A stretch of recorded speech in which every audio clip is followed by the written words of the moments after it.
sorry everyone, I haven't been here for a while. My ISP has the bed and I have no like working internet coverage, so I can't really do much. I am going to be using mobile data for this stream to just try and get as much of an update as we can on the issue. Little rundown as to what's been happening. Well, I mean, we've officially hit Iran. We have entered the war. Trump's posted already, and he's going to make a speech in just a bit. Let me pull up his actual statement so we can read it. It's, I mean, first and foremost, you can just see how much fun we're having.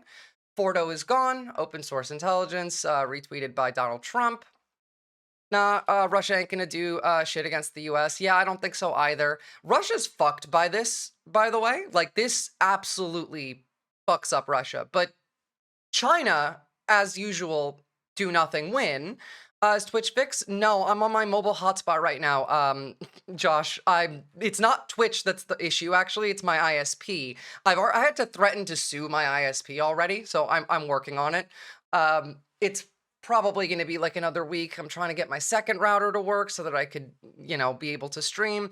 It's been a lot, but this is big news, and I don't care if I have to end up spending a bit more money to be able to use my mobile data today. We need to talk about this. So, we have completed a very successful attack on 3 nuclear sites in Iran, including Fordo, Natanz, and Isfahan. I think you meant to say, not Esfahan, Isfahan. I can't believe this shit. Yeah, well, you should get used to it. All planes are now outside of Iranian airspace. Whoa. A full payload of bombs was dropped on the primary site in Fordo. All planes are safely on their way home. Congratulations to our great American warriors. Blah, blah, blah, blah, blah, blah, blah, blah, blah. All right, so what did we actually do? Well, for one, it seems like the total number of munitions that we fired was 6 GBU-57s and 30 Tomahawk missiles. We hit Fordo using the B-2s, and all of the other sites we reportedly hit using submarine Tomahawk missiles. Which I suppose makes a bit more sense, less of a risk to our pilots. But we are officially in the war. Like, we are in it now for real. Like, there's no backing out at this point. It seems to me like what we're waiting on is Iran to retaliate, and then we're going to call Article 5. Obviously, we've been building up to this for a while. We've been sending quite a lot of planes into the region. They better have had nukes. They don't. No, they didn't have nukes. We had no reason to do this. Iran has never had nuclear weapons. Neither have they been trying to build them. Well, I would say they have been trying to build them, but like not full on. It's been on and off. They've at the very least tried to stick within like a framework in which they could go either way. They could hop back and forth. They could be trying to use some of like Israel's tactic of nuclear, what's the word? Well, like, you don't know or you do, or whether or not we have them, you won't ever know until it's too late. It's that kind of putting out anxiety for the enemy. But no, I don't think they had them. And I don't think that it matters whether they had them or not. I mean, again, we invaded Iraq, saying that they had weapons of mass destruction, and they didn't. I mean, clearly, it doesn't matter. What have we learned since 2002? Not a damn thing. Hoping for no troops on the ground. You know, we've already lost 2 servicemen in the region, just like since this weekend. Not through any like military action. We've lost 2 servicemen in non-combat related fatalities as we were moving ships and planes out of the area of like where Iran could counterattack. Let's get a quick like rundown from the talking heads, and then we'll keep going with some of the other information. Oh, Dem statement on the strike. Let's see what Jeffries has to say. If they actually had nukes, this shit wouldn't be happening. True. Donald Trump promised to bring peace to the Middle East. He failed to deliver on that promise. The risk of war is now dramatically increased. What risk of war? We're in the war. It's not dramatically increased. The risk of war is no longer a concept because we're at war. I pray for the safety of our troops in the region who have been put in harm's way. President Trump misled the country about his intentions, failed to seek congressional authorization for the use of military force, and risk American entanglement in a potentially disastrous war in the Middle East. This is 100% true. In fact, the way that we went about and did this is technically illegal, but I mean, since when has it mattered? Remember back when Congress used to have to, approve us going to war? First, the Trump administration bears the heavy burden of explaining to the American people why the military action was undertaken. Second, Congress must be fully and immediately briefed in a classified setting. Third, Donald Trump shoulders complete and total responsibility for any adverse consequences that flow from his unilateral military action. Now, I agree with that, but clearly, like, those consequences are not going to be felt by Donald Trump. It's going to be felt by everyone else. It's back to normal, and hi all. What's up, an incorrigible heathen? It's not back to normal. I'm on my mobile data just for this stream. It's my ISP that's the issue. I'm working on it. Yeah, not sure why he led with potential full war. We are literally at war now. It's because it's Jeffries, and he is weak. I mean, like, again, Polymarket, breaking, U.S. enters the war with Iran, per New York Times. Like, we're at war. We're in the war. We have entered the war. Fox News reports that both Isfahan and Natanz nuclear facilities in central Iran were targeted by BGM-109 Tomahawk land attack cruise missiles, TLAMs, and launched from U.S. Navy submarines in the Middle East. Guys, actually, let me just say, in 25 minutes, there is going to be a live stream link that drops on YouTube, and I need one of you to get it to me, like, immediately once that comes out, because that's going to be Trump's statement on the strike. So if anyone's checking YouTube, please, please, please link that shit the moment that it drops. I should have bet all of my cash earlier this month. Damn good odds, too. Yeah, no, look, it was a bit iffy if we were actually going to do it, because I was pretty sure we were always going to do it. I think that this was going to happen pretty much exactly the way that it's happening now, even if Trump never won. Like, I think war with Iran was always part of the plan. It was the powers that be, the capital class, wanted this to happen. In fact, most of MAGA doesn't want war with Iran.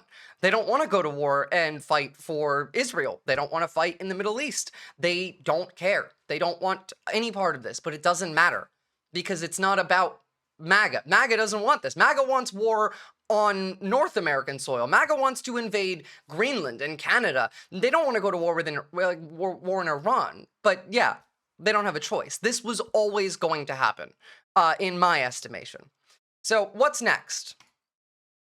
Well, this is one possibility. President Trump just announced that U.S. bombers just hit Fordo in Iran. Fordo is a uranium enrichment site that is very, very deep underground. Most likely these targets were hit with B-2s dropping GBU-57 bunker buster bombs. Bustiak, don't be so sure. I'm so sick of hearing nothing ever happens. Well, like, it's 2025. Everything is happening all the time. Nothing ever happens died like 3 years ago. I was not expecting this to happen. So what's going to happen next? First off, we might see U.S. bases in the Middle East come under fire by Iranian ballistic missiles. And second, I could see the Strait of Hormuz kind of becoming a war zone, so you might see gas prices That's 100% going to happen. Iran has already threatened to shut the Strait of Hormuz several times now, and to be fair, like, it's kind of already been a war zone in the region. We're just not really seeing much of that in the news yet, but gas prices are about to skyrocket. I mean, you can already look at gas price futures, and it's not looking good. If you go to trade economics, where are you? Just like the rise in gas prices already. And this is before any of what happened today has affected this. It's been going up for a while. So, so I'm saying nothing happens if Russian troops arrive in Iran. Oh, yeah, no. Russian troops are not arriving in Iran. Russia doesn't have boots to send to Iran right now. Do you think there will be U.S. boots on the ground? I'm unsure about that. Probably yes, but I don't know if they're going to be sent to Iran necessarily. How many bombs were they? Because according to all the experts I follow, it's impossible to reach that deep. Well, no, it's not actually impossible to reach that deep. You can stack the GBUs so that they fall like one after the other and dig the hole even further. But what was reported was, I think, 30 Tomahawks and 6 GBUs. We used between 6 to 8 B2s for this. It is not impossible, though, by any means.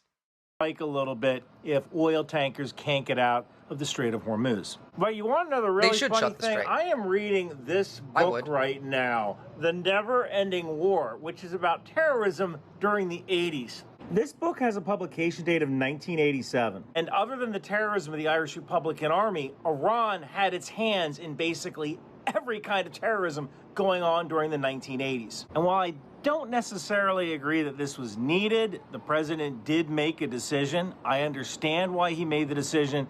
And what we might see next is the dissolution of a regime that has only... Yeah, no, have you guys not seen the protests yesterday in Tehran? Like the massive protests in Tehran that are protesting not the Iranian government, but protesting Israel and the United States. They were pretty fucking big, so I don't see that happening. As in lots of explosions, but the facility is intact and Iran comes to the table because the way I see it, who's going to be able to go down there and verify it? So I don't think that we actually managed to zero out Fordo. Part of the plan of a US-led strike was that they were going to send an Israeli spec op team down there to try and disable it, but I don't really see that happening either. Zombie Visora, I think Trump waited for the markets to close to approve the strike. He always does this shit on the weekend so that the markets can't react in real time. Yep, that's almost certainly the case, especially like when it comes to gas prices. It's a big fucking deal. The bombs aren't designed to actually blow up the facility. They're designed to basically be artificial earthquakes. The bombs are designed to literally shake the mountain apart. Pretty much, yeah. And the benefit of that there being partially, yes, this might not have destroyed the whole facility, which might actually decrease how pissed Iran is. But secondly, it's already been like reported that we knew that we needed multiple direct hits with the GBUs to actually take out the facility. So according to a US official who spoke with the New York Times, multiple GBU 57s and a BMOP massive ordnance penetrator, 30,000-pound bunker busters, bombers were dropped on Iran's Fordo nuclear facility, which was estimated to be about 90 meters underground inside a mountain, with initial damage assessments indicating that the facility had been taken off the table. Now, whether it's still functional or not, that might be what that's referring to, but it's still there. And that's the reported strikes on Fordo.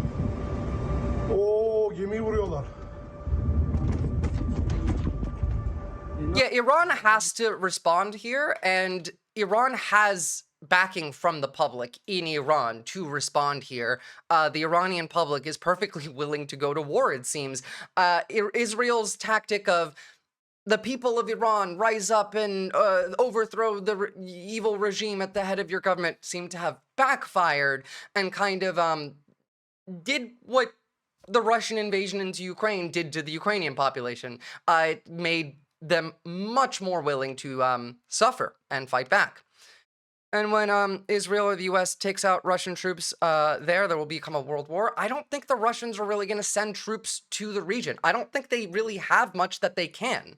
And to be fair, like, if they do, it'll be mercenaries. We have Russian mercenaries in Africa. Hell, Ukrainian commandos were fighting Russian mercenaries in Africa last week.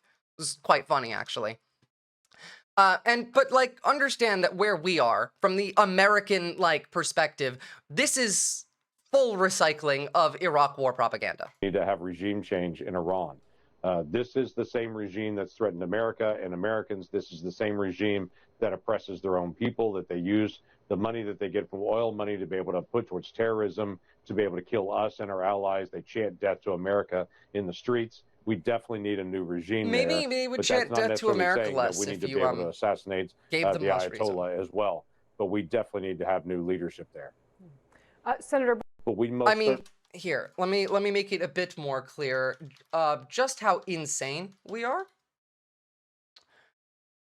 Let me pull up what Jesse Waters was saying.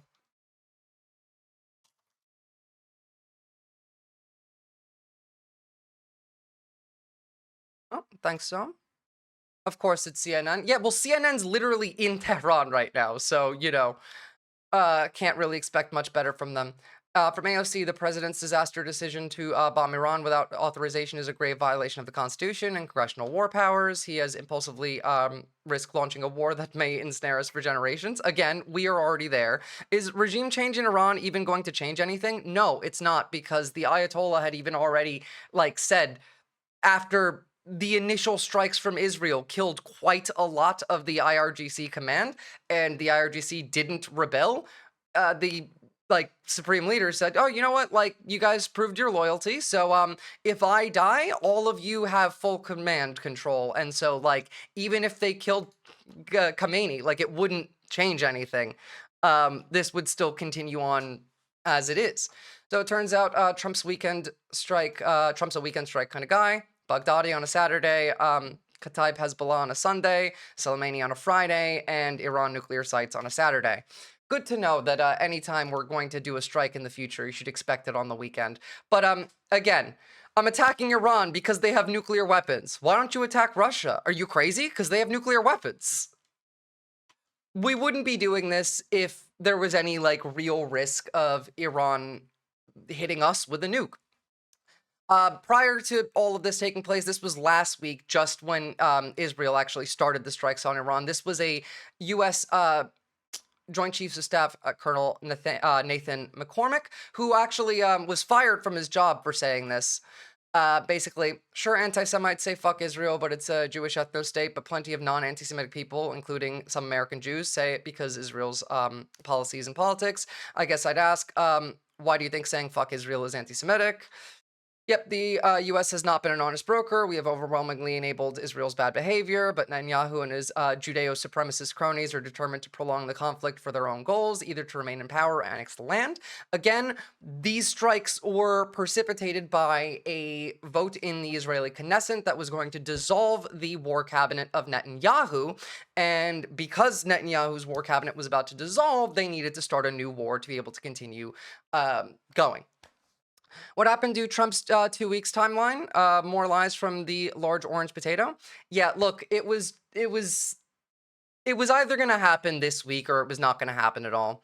I can only happen for a bit, but fuck, I'm scared, Shufel-Poofer. Yeah, I'm scared too. I get it. Like, this is bad. We're in the war now. This is World War III. Like, but yeah, so Joint Chiefs of Staff Colonel called Israel a death cult, which is true, and then got fired for it. Now, I would like to inform all of you that you could blame Turkey for all of this. It is Turkey's fault that we're in this situation. So all of this started with Israel striking Iran. But Israel only managed to strike Iran because they got classified intelligence that was, like, from Iran leaked to them by Azerbaijan. Now, Azerbaijan got this classified intelligence from Turkey. And Turkey gave Azerbaijan this intelligence because Turkey doesn't like Iran, and Turkey is willing to work with Israel to try and gain more power in the region. Azerbaijan doesn't like Iran because Azerbaijan tried to invade Armenia last year in Nagorno-Karabakh, and Iran backed Armenia up, which resulted in not, ideal outcomes for the Azeris. So Turkey is the base one? No, Turkey is the bad one. Turkey is the one that helped Israel start a war with Iran, which then dragged us into it. Now, on top of this, there is more to it than that, because there is no way for this conflict to end in, like, a clean manner. If we did everything perfectly, the outcome would still be the Iranian regime collapses, but is then replaced with ISIS 2, at best. Like, so this was never going to be good. And obviously, Erdogan thought he could gain from this, but it doesn't seem like he is. I'm a simple girl. I see Visora live. I stop mid-dog haircut and run to my laptop.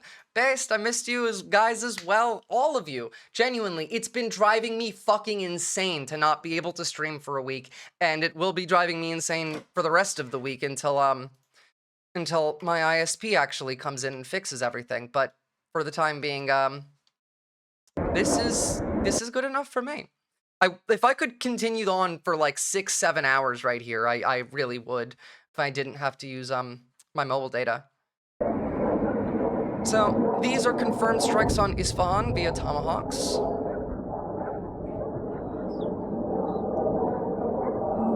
Fox News Simply Steve is talking about mushrooms clouds over American cities, like straight up Iraq War talking points from George W. Bush's mouth.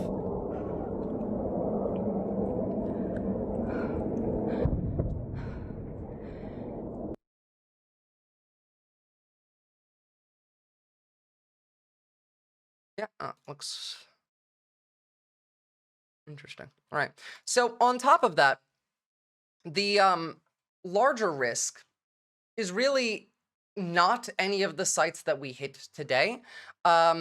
Iran's Besher nuclear reactor is the largest risk in the region. Now, that's an actual proper nuclear reactor. It is functional. If this was hit, this would be Chernobyl too. And thankfully, so far we haven't. We did hit the Arak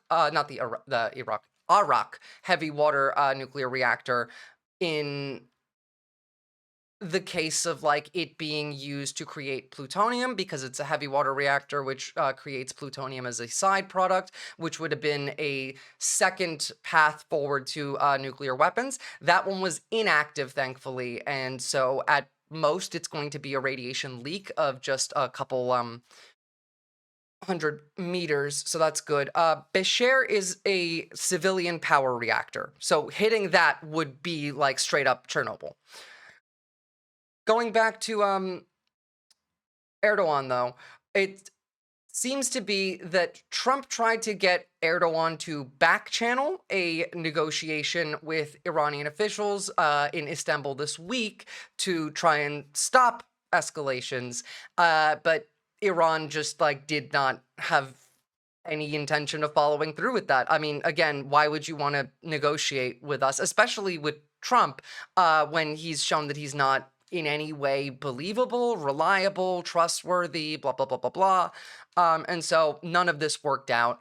I really do think that Erdogan thought that he could gain quite a bit from this, and seems to have miscalculated, which is bad for the entire region. Yeah, it's a power reactor and it doesn't have weapons-grade material in it. Yeah, exactly. If they hit Besher, that would be first of all, a war crime, which is par for the course when we're talking about, like, you know, the region that we're talking about and the groups that we're talking about. But beyond that, like, it's still on their list, right?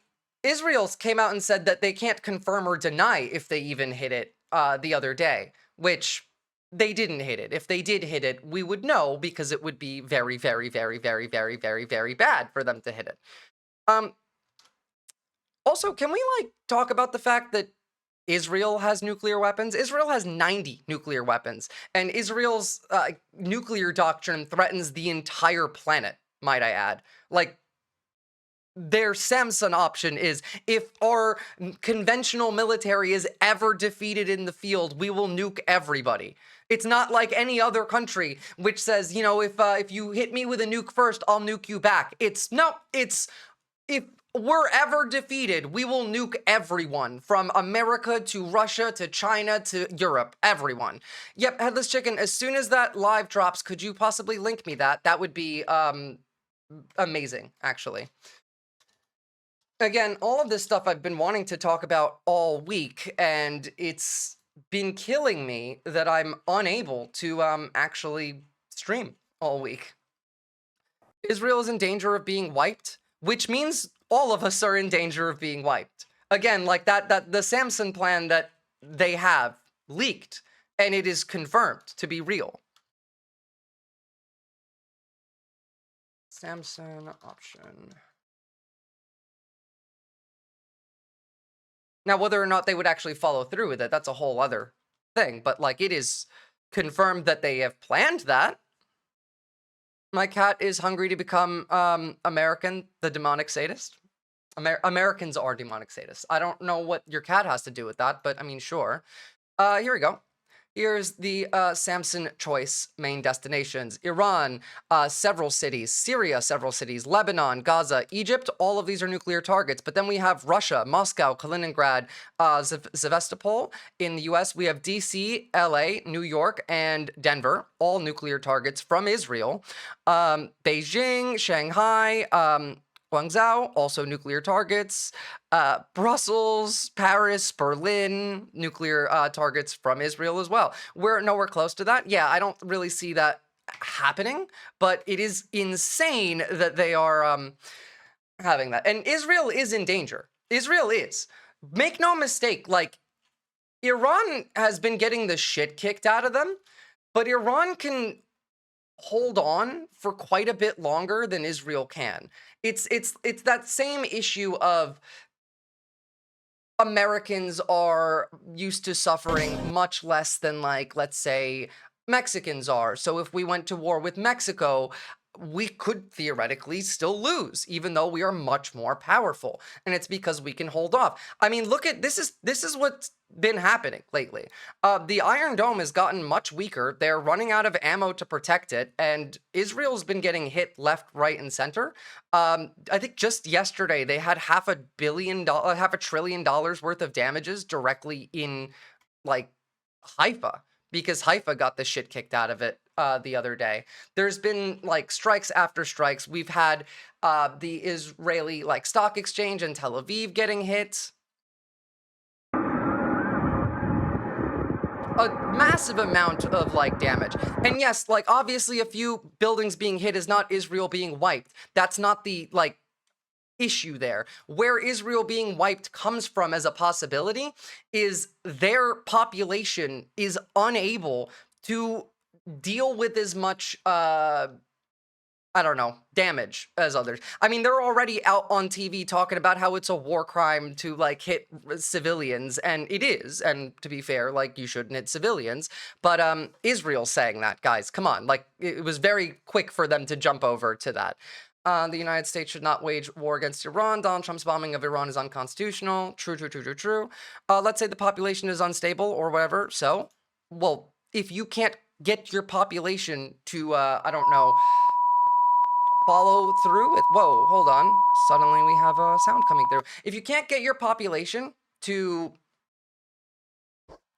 be calm, to be following the rules, if you have to crack down on freedoms like press freedoms, like right now, any video, like even just like the video that I showed you of Haifa getting hit, you can go to prison in Israel for just showing that because of the military censors. Whereas, like, Iran right now has the exact opposite, where the public is out in the streets protesting against Israel.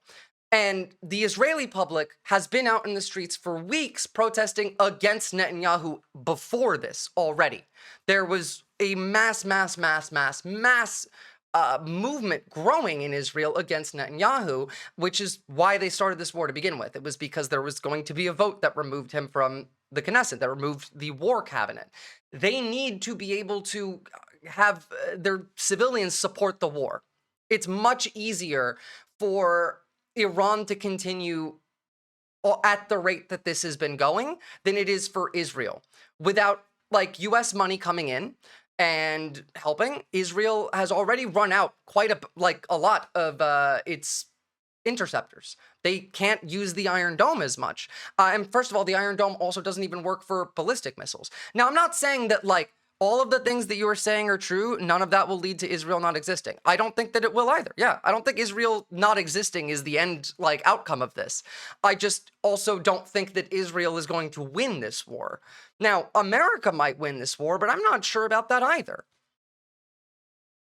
I don't think that Israel is going to, like, disappear from existence, but they're not going to win this war. Israel's not going to trigger the Samson option. I don't think so either. I don't think that we're there.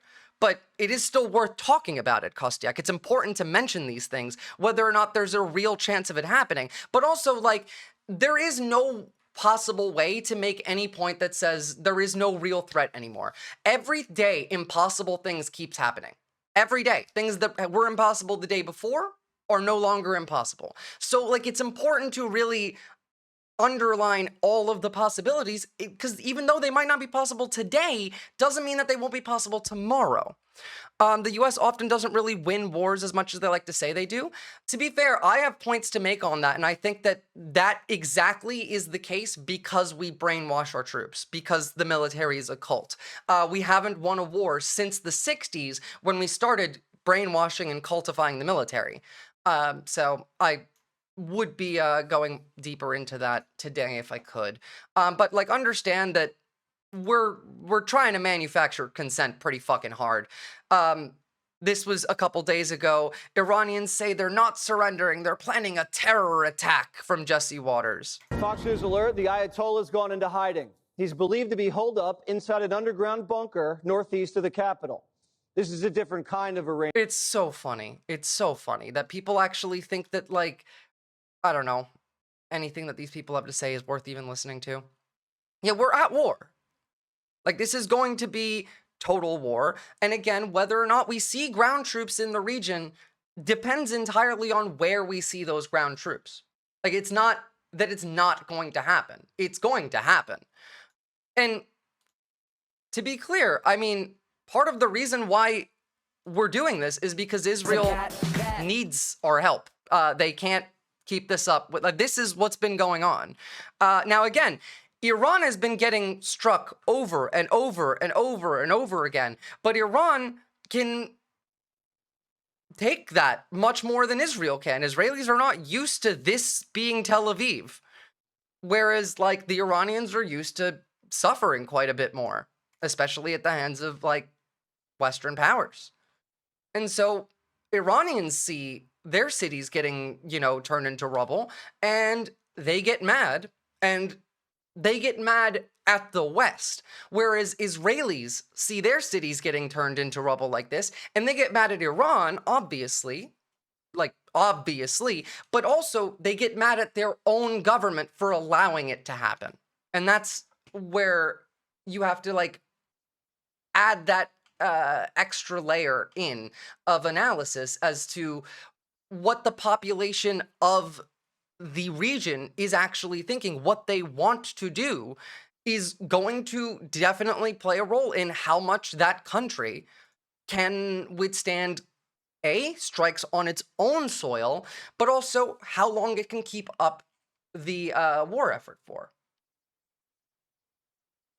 And this also applies to America.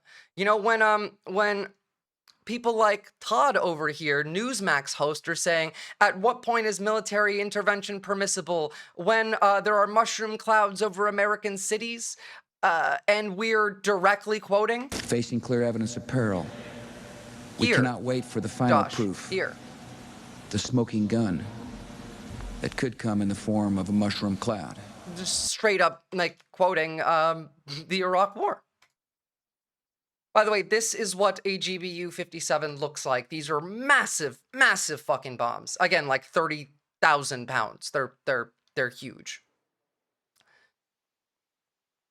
I think it's funny. Okay, here we go. It looks like it's opened up. We'll see what they have to say in a moment.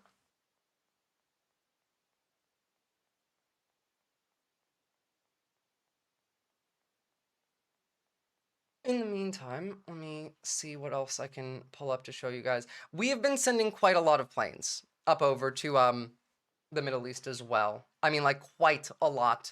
We are ready for full-scale war, at least from the air campaign side of things. We've also pulled out... Oh, there we are. He's coming. God, he's so slow. What is Israel's goal if this happens? Have a look. Thank you very much. A short time ago, the U.S. military carried out massive precision strikes on the 3 key nuclear facilities in the Iranian regime: Fordow, Natanz, and Esfahan. It's Everybody Isfahan. Heard those names Right? For years as they built this horribly destructive enterprise. Our objective was the destruction of Iran's nuclear enrichment capacity and a stop to the nuclear threat posed by the world's #1 state sponsor of terror. Tonight, I can report to the world that the I don't strikes blame were them, a Zoe. spectacular military success. Iran's key nuclear enrichment facilities have been completely and totally obliterated. I don't Iran, think the so. bully of the Middle East, must now make peace. If they do not, future attacks will be far greater and a lot easier. For 40 years, Iran has been saying death to America, death to Israel. They have been killing our people, blowing off their arms, blowing off their legs with roadside bombs. That was their specialty. We lost over 1,000 people and hundreds of thousands throughout the Middle East and around the world many are we have gonna lose died as now? a direct result of their hate. In particular, so many were killed by their general, Qasem Soleimani. Let this happen. Oh, sorry.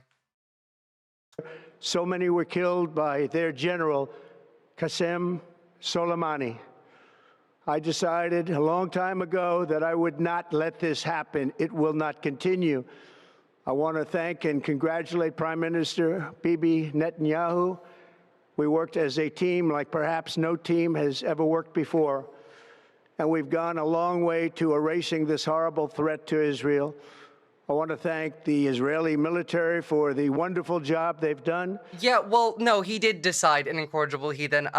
All of this occurred after he got a talking to. And it wasn't Netanyahu necessarily, it was the powers that be. There was a meeting at Camp David 3 days before we started talking like we were going to hit Iran.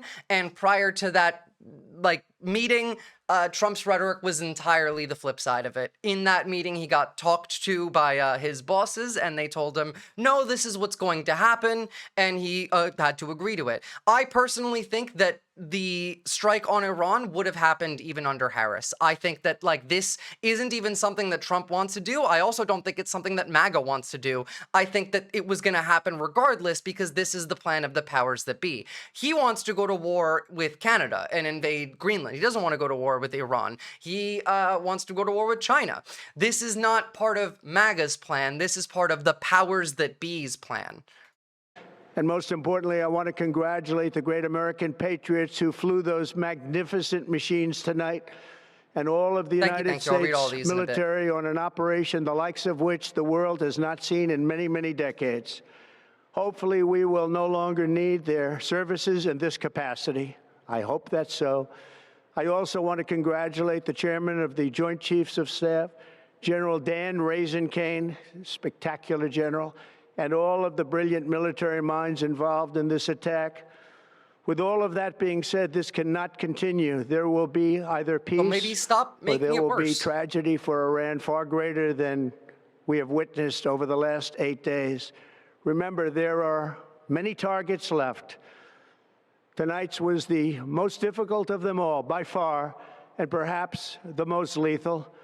But if peace does not come quickly, we will go after those other targets with precision, speed, and skill. Most of them can be taken out in a matter of minutes. There's no military in the world that could have done what we did tonight.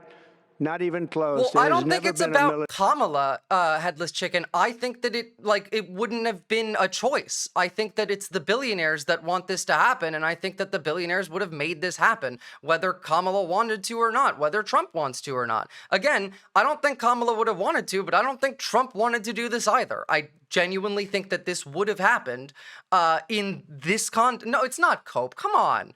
You really think that, the powers that be would have had no control over the Kamala administration? Again, I don't think that we would have been doing any of the domestic Hitler shit, but Iran specifically, I think that would have still happened. Yeah, Kamala would have informed Congress, we would have done this smarter, but Iran, I think, would have still happened. Military that just could not do as what dumb. Took place just a little while ago. Tomorrow, General Kane, Obama Secretary of Defense, did exactly what the powers that be wanted. We'll have a press conference at 8 a.m. at the Pentagon. And I want to just thank everybody, and in particular, God.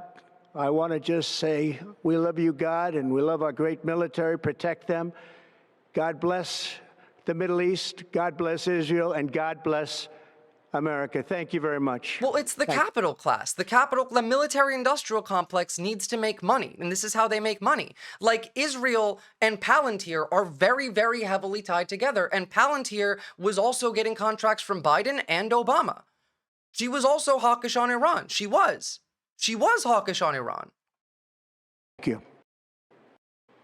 That was it? That's the whole speech? It was that short? Wow. Okay.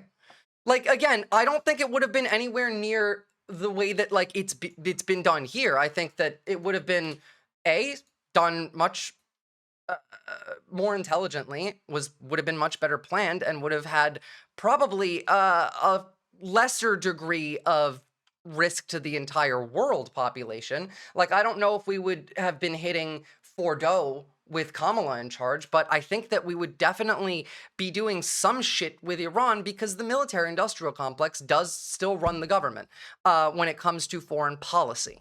So, all right, let me clear out some of these links, especially some of the ones that Zohm sent, but some of the stuff that I had before. So this was from just 2 days ago. Spoke to a Navy source under NDA. Here's what he told me. Is chilling. CENTCOM is preparing for war. His release order suddenly under review. Gets darker. He says every U.S. military base in the Middle East has been quietly locked down. This is true. Personnel are no longer in barracks or hotels. They're embedding themselves into civilian zones, hiding in plain sight. This isn't a drill. It's pre-positioning. We've been doing quite a lot of the pre-positioning, which is what made it very likely this was going to happen. Bill Ackman, former U.S. General, why couldn't Israel dismantle and destroy Fordo with boots on the ground once they have total control over the facility and area around it? Well, it's because the IDF is really shit at fighting against an actual military. Again, I want you to know that, like, Israel is also struggling, and this is part of the reason why we're doing this. I don't think Israel was expecting Iran to be able to keep going like this for as long as they have been, especially like after the massive blow that was dealt to Iran on the first day, 2 days, by Israel. That's Tel Aviv. Yeah, that was the Tel Aviv stock exchange getting hit a couple days ago.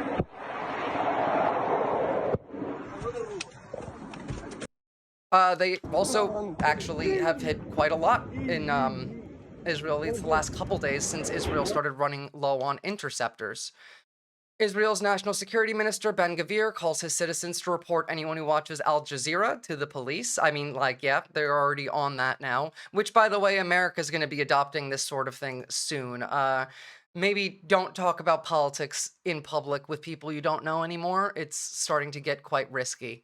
The pizza trackers have been correct this entire time, by the way. Every movement of, like, ships, every movement of planes, the pizza tracker has been accurate as to when there is something going down. As well as tracking the gay bar near the Pentagon has been a pretty decent method of seeing as well. Again, by the way, we have threatened using tactical nuclear weapons on Iran, which I think is fucking insane. You know, we're gonna stop you from getting nukes by nuking you. Reporting civilians sounds familiar. Yes, it does. Yes, it does. Now, thankfully, we didn't use a tactical nuclear weapon, but it is insane that the consent manufacturing factories are including one from trying The Guardian that claimed that the U.S. military really has never doubts learned. No, about whether the bunker buster bombs could get the job done, and further claiming that and they didn't only get the job tactical done, nuke might add. maybe could finish it. And it further stated that the president is not considering a tactical nuke, that it was not one of the options that was presented to him. Guys, it's for national security, bro. Just trust me. None of that report is true. Now, see, that's what would have happened if Hegseth was included. So, again, here's another view of that stock exchange in Tel Aviv getting hit. Let me see if I had one of the hospital. Oh, unrelated to Iran, but also not all that unrelated, especially with the threats coming out of Russia. Turns out that the director of White House personnel, Sergio Jor, has been on the job for 6 months without clearing basic background checks. He claims he's from Malta. There's zero birth record of him there. He is a Russian spy in the White House. Sergio Jor claims to have been born in Malta. Maltese government has no such record. He deliberately lied about where he was born on federal forms. That's coming from Elon. Very funny. But no, he's Russian. His name was Sergio Gorakovsky, and he's a Russian spy. Funny enough. The Russian spies are getting shit on right now because Tulsi even was against any kind of strike against Iran, and it was pissing Trump off that he literally said on TV, no, she's wrong. She doesn't know, when asked to respond to Tulsi Gabbard's criticisms. If you think the U.S. bombed Iran to keep peace in the world, just remember that Trump Gaza AI, this is not an honest administration. That's true. That's true. And again, I want you to remember that a lot of the right is against this. Like they're actually against this, especially the Nazi right. And they're not happy. And this is what makes me like go along with that mentality of, I don't think that this was part of MAGA's plan. I think that this was the MIC's plan. And I think that they kind of just got forced to deal with it. The White House just released press photos of the Situation Room during the strikes, and there's no Tulsi. She actually might resign. That's fucking amazing. I hope she does. Of course, Kayleigh McEnany's infantile. Let's be blunt. That right there. You know what? I don't know. Oh, yeah, this is about Kayleigh McEnany. I don't care about you. Don't care. Nobody's talking to Hegseth. One official said there is no interface operationally between Hegseth and the White House at all. Navigating the Iran crisis, Trump relies on experience over star power with Alex Wharton. Look, Hegseth is really bad at his job, and Hegseth exists in the White House to make it more of a show. And has caused quite a significant amount of problems inside of the military, at least in like the last month, so unsurprising. This is from Ranking Member Jim Hines on military action in the Middle East. From the House Intelligence Committee. Trump's decision to launch direct military action against Iran without congressional approval is a clear violation of the Constitution, which grants the powers to declare war explicitly to Congress. It is impossible to know at this stage whether this operation accomplished its objectives. We also don't know if this will lead to further escalation in the region and attacks against our forces. Yes, we do. I'd be shocked if we didn't get retaliatory struck. This is actually really funny. After he appointed people for loyalty, only he's completely sidelined them because of their incompetence. Well, also like their lack of loyalty as well. Like Tulsi, for example, didn't get sidelined for incompetence. Tulsi got sidelined for lack of loyalty, whereas Hegseth got sidelined for lack of competence. They're just all shitting the bed. This is from Rand Paul's chief strategist. According to sources, the VP, SecDef, and DNI advised against getting involved. So it looks like, actually, that might have been why. Hegseth said don't do it, so did Tulsi, and so did Vance. And that's why they were sidelined, is because they didn't want this to happen. Which actually does track, because Hegseth has said several times that the greatest military threat that we have right now is China, and that our #1 priority should be to avoid getting dragged into another Middle Eastern war so we can remain prepared for China. And granted, China's loving this news. China did nothing and won again. Us entering this war has just increased the chances of China going for Taiwan in October dramatically, especially if we, stay dragged into this. The greatest military threat in the world to the U.S. is unironically America and Israel. That's actually true. I'm 100% on board with that. Now, I need you to understand that it's not exactly an easy fight here. Even with America's military might, even with everything that Israel has, there's nothing you can really do to stop something like this except for taking out the source of this.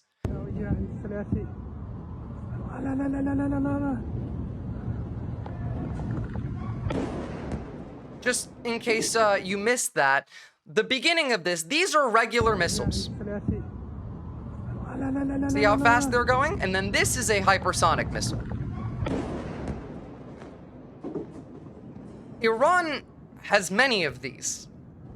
This is not going to be an easy war, not if we go full-scale war. Don't you guys understand that the US is like a player in COD using hacks?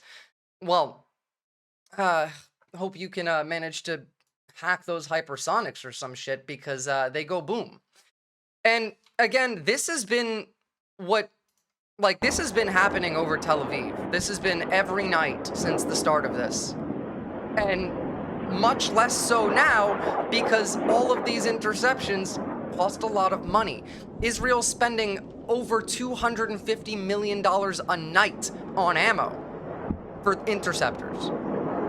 And Israel can't afford that. We can. But how much money can we give to Israel while also having to fight in this war ourselves? We have also had, like, Western ships in the region, Western planes in the region, helping to try and take out these strikes. Not every night. There was a night where they didn't fire. Yeah, actually, you're right. There is one where they didn't. And they have been reducing the amount of missiles that they send to Israel for a while now, right? In the beginning of the conflict, it was 100 to 200 missiles coming from Iran every day. And now it's up to 5 to 10 even some days. But more and more of those are actually hitting the ground, as opposed to when there were a larger wave of them. And part of that is because they used older missiles to wear down Israel's defenses. And obviously, that's not going to be enough. Now they also send in waves where they'll send in Shahed drones, and the drones will come in first and the interceptors will launch, and while the interceptors are busy with the drones, then the more advanced missile tech starts to come in. It's not good for either side here. It's not an easy battle for either side here, and this is not good for anybody involved. Nobody benefits from this except for military industrial contractors and except for Netanyahu. Drones don't keep interceptors busy. The drones are shot down with helicopters and etc. They do if they come in a wave that's large enough, and they do if the helicopters and the air defense batteries and the ships are overwhelmed. And that's been the strategy, is overwhelm. They haven't so far this week. I've seen some instances where, at the very least, if not distraction, more just make the sky busier. If not to actually pull the interceptors away and try and distract, just to make there be quite a lot more going on. Also, those drones can be used defensively from Iran's perspective of, depending on how much control over these drones have, they don't actually need to reach Tel Aviv at all. They don't need to make landfall. The drones can be used to attack interceptors that are aiming at the ballistic missiles that Iran fires before the ballistic missiles can get hit. If the interceptor gets hit with an Iranian like Shahed, that does make the chances of that missile reaching the ground higher. Now, does this work? Many cases, no. But does it work sometimes? Yes, it does. Not often enough, but often enough for it to make problems for Israel. Again, they don't need to consistently land hits. They don't need to consistently take out Israelis. They just need to consistently scare Israelis and make them spend money and interceptors. Every hit on Israeli soil is 5 hits on Iranian soil, but every defensive battery fired is costing Israel more money than costs Iran to send something for those. And yes, also the pathway of Shaheds into Israel is not direct. They can't fly over Iraq or Jordan. They have to go all the way around. The Strait of Hormuz is fucking crazy. By the way, this is us. So if you aren't sure about how bad this is gonna get, you can be pretty comfortable in that it's not gonna be good. And again, remember, we've already lost 2 US servicemen in the region to non-combat related fatalities. So the biggest issue that I'm having here is that all of this has made it essentially impossible to criticize Israel without it being bait for the Nazis, like JQ bait in every way. For example, I'm sure many of you have seen this. This is a song called Boom Boom Tel Aviv, right? That came out. And honestly, like, most of this song actually slaps. I can't play it because it's copyright probably, but like most of the beginning of the song slaps. Like it's the beat is good, it is a funny song, and it also does have like a point on this is like karma. But and then you get to the end of the song, right? Everything up to like here, perfectly fine. Like obviously don't enjoy the death of civilians, it's bad, all of that. This is more just like, haha, karma's a bitch. But then you get to right here, and immediately, like, it has to be Nazi shit again. And then so it kills this entire song, but this has been shared all over the place, and nobody is thinking about the Nazi shit at 48 seconds in. And that's frustrating. And this is now the case for fucking everything. Every possible criticism that you can make against Israel is going to have, like, Nazi messaging all in the comments, all up and down, and it's incredibly frustrating. And this was always the plan, obviously. I mean, like, Americans who are against entering the war on behalf of Israel and fighting against Iran are mad about this, not because their government, America, is sending them to war in a war that, you know, Americans don't want to fight, but they're mad because Israel is the one that we're fighting for, and they think that Israel is controlling the United States. Now, granted, to a degree, Israel's not exactly helping its own case there by actually like going on television and talking about how AIPAC owns a lot of the government, and, you know, Netanyahu talking about how AIPAC's not as strong as they want it to be. But again, AIPAC doesn't work for Israel. AIPAC works for Christian evangelical American billionaires. Everything is just encoded with Nazi messaging now, and it's annoying. If you're streaming on Twitch, doesn't copyright only apply to the segment? Actually, you are right about that, but also I don't want to play that song because it might be a funny song, but it is Nazi bait. Bitter to watch the advancements of war by the supreme idiot, T to the rump. Well, again, like, I don't really even think that Trump has much to do with this at all. Trump was against entering the war on Israel's behalf just 2 weeks ago until he got a talking to by the powers that be. Lirda, sorry I haven't been around. I've been emotionally exhausted. No, that's okay. I haven't been able to stream for a week because my ISP has shot the bed. Today, the only way I'm able to do this is by using my mobile hotspot, and I can't do that every day until my ISP fixes the issue, because that's data, and we don't have unlimited data in Australia. We do, but like it's incredibly slow, and you can only get it with the slowest possible internet package. Shame on your ISP. I'm shaking my fist at them. Guys, I literally had to threaten to sue them. Like, I've literally had to threaten to like go to the government and open a like formal complaint, which I actually did follow through. Kudos on being anti-Nazi. It's not a given nowadays. Unfortunately, yeah, it's not a given nowadays. And this is making it so much worse. Australia, we don't do internet that well. We literally invented Wi-Fi, Onyxander, and it's that bad. They're impacting your work, like insane how slow they're being. It's actually, let me jump off topic for a second and complain about this because it's actually fucking insane. I know what the problem is. I know exactly what's wrong with my internet, and I can't fix it because my ISP router is locked down. I need them to either send a replacement router or push a like flash firmware update.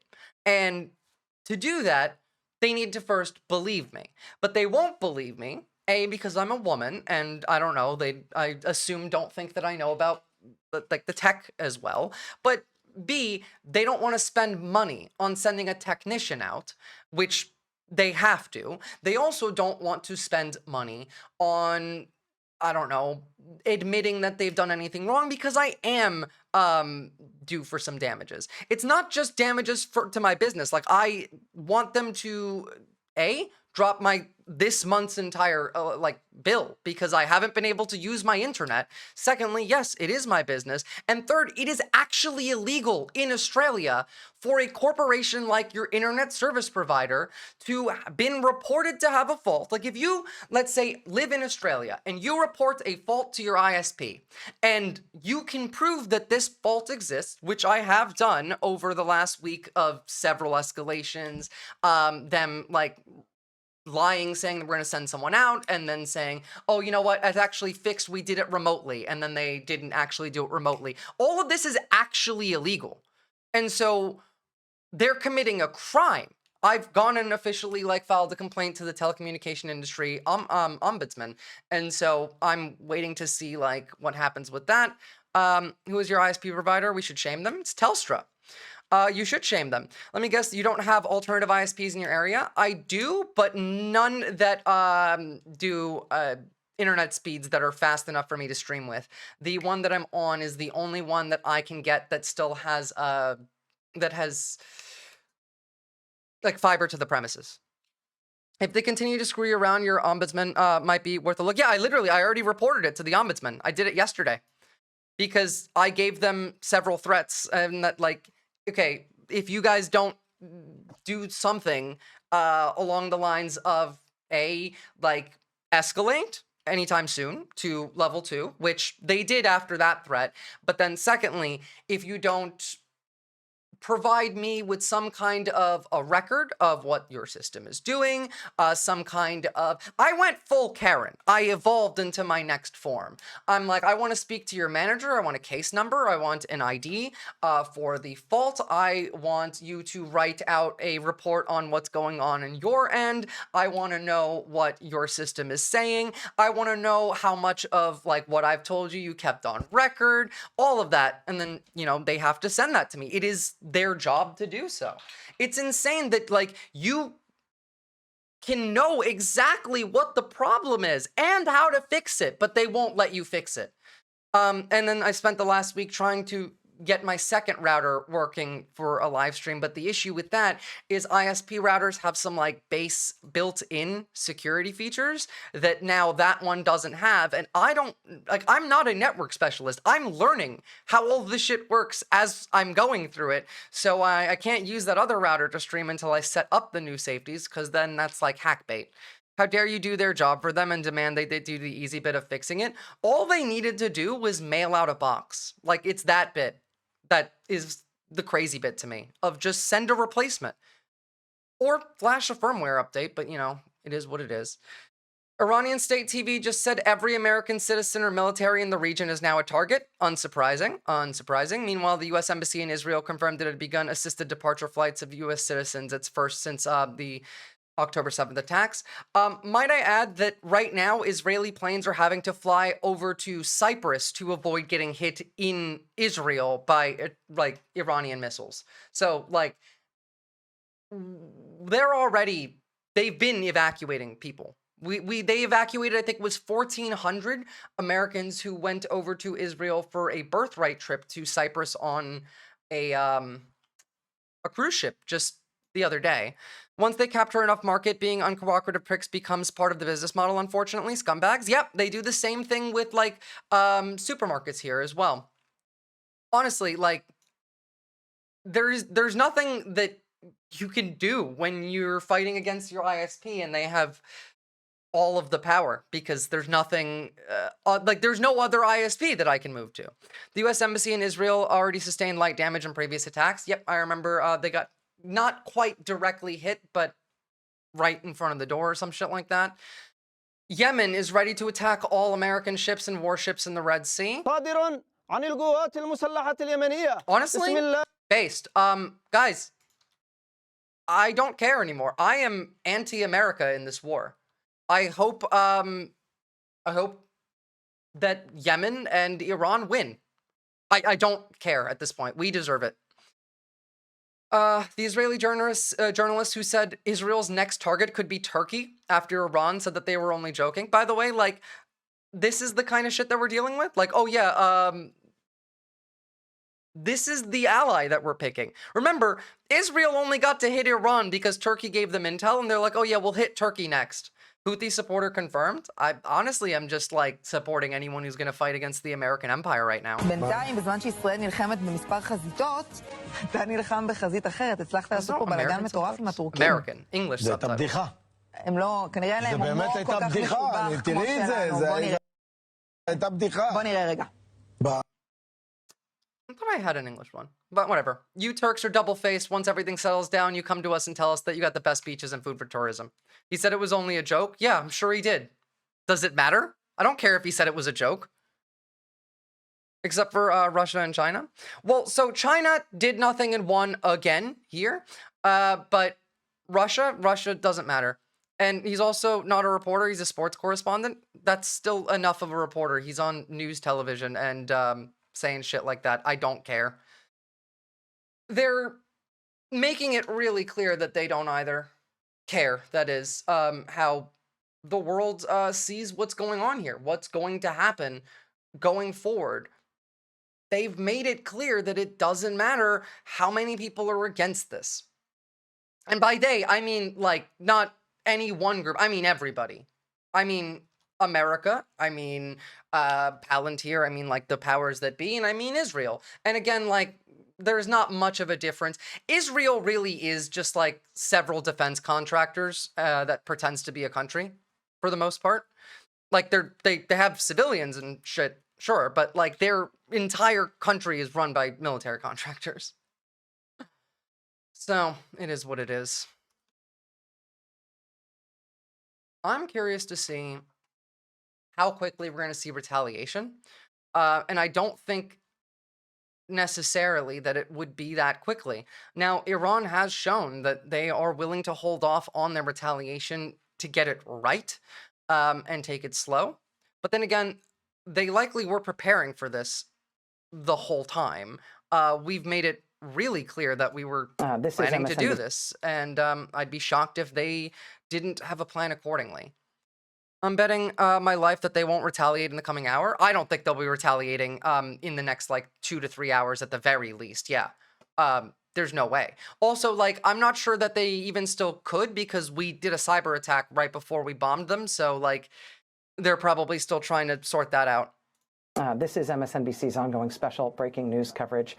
I'm Rachel Maddow. If you're just tuning in, we are following the breaking news that U.S. bombers carried out strikes today at 3 Iranian nuclear sites. One at Natanz, a site that had previously been hit by Israel. Israel and Iran have been trading strikes since Israel's surprise attack last Friday. Israel has already attacked the site at Natanz. Now the United States has done so as well.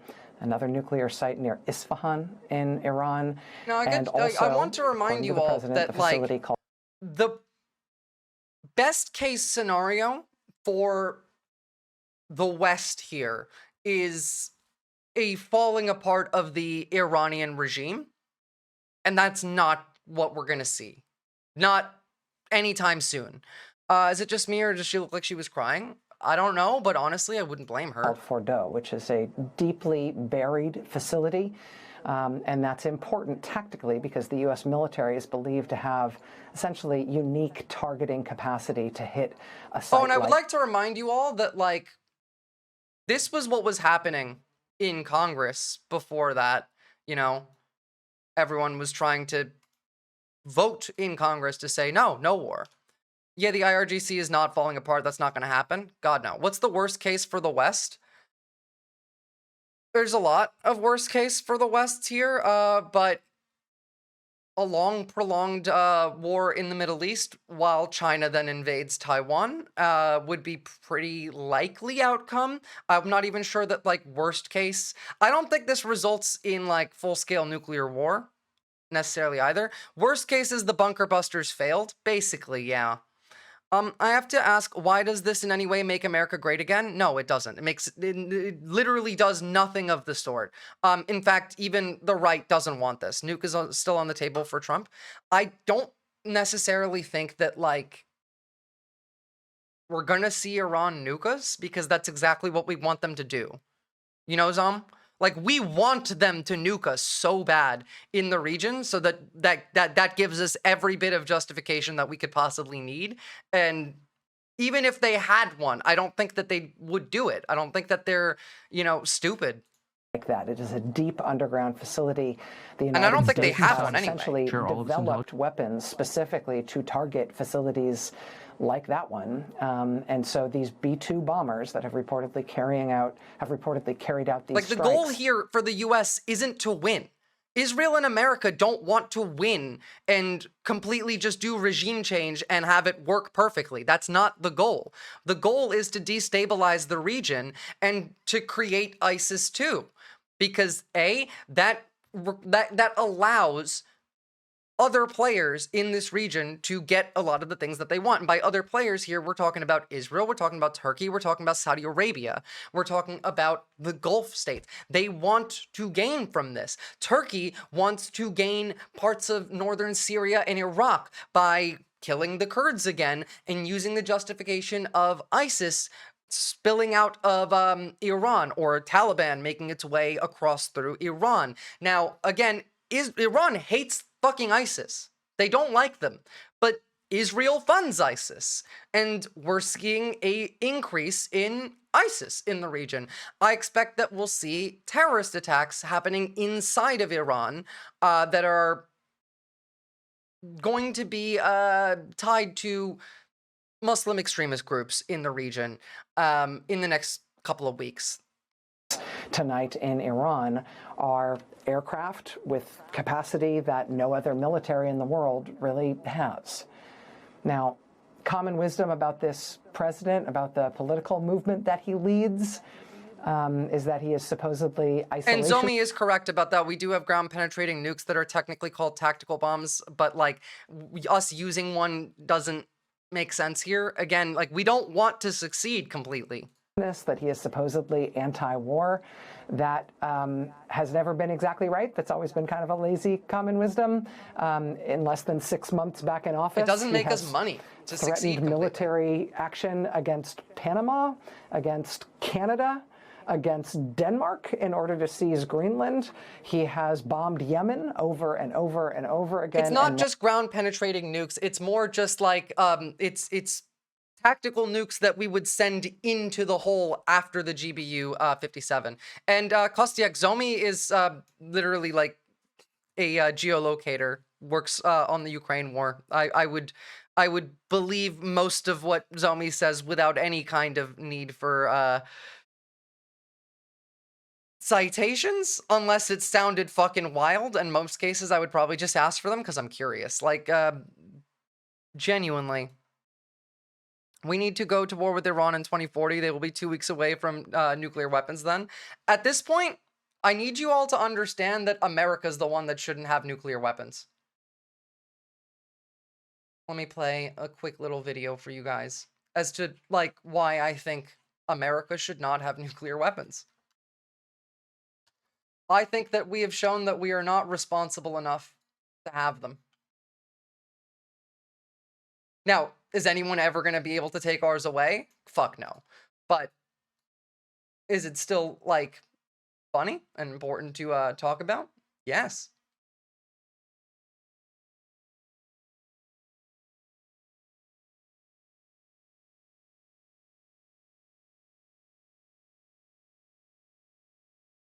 Here we go.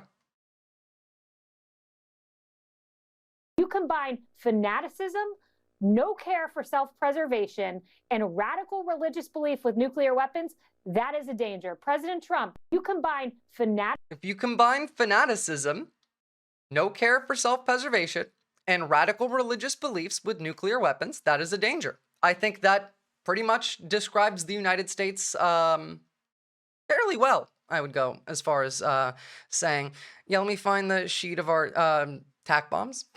They're all Cold War era. That's funny. Or North Korea or Russia or Israel. What's that about, Mr. Anderson? Great idea. Do that, then Putin can make his, can just nuke the USA. Great idea. Putin doesn't have functional nukes.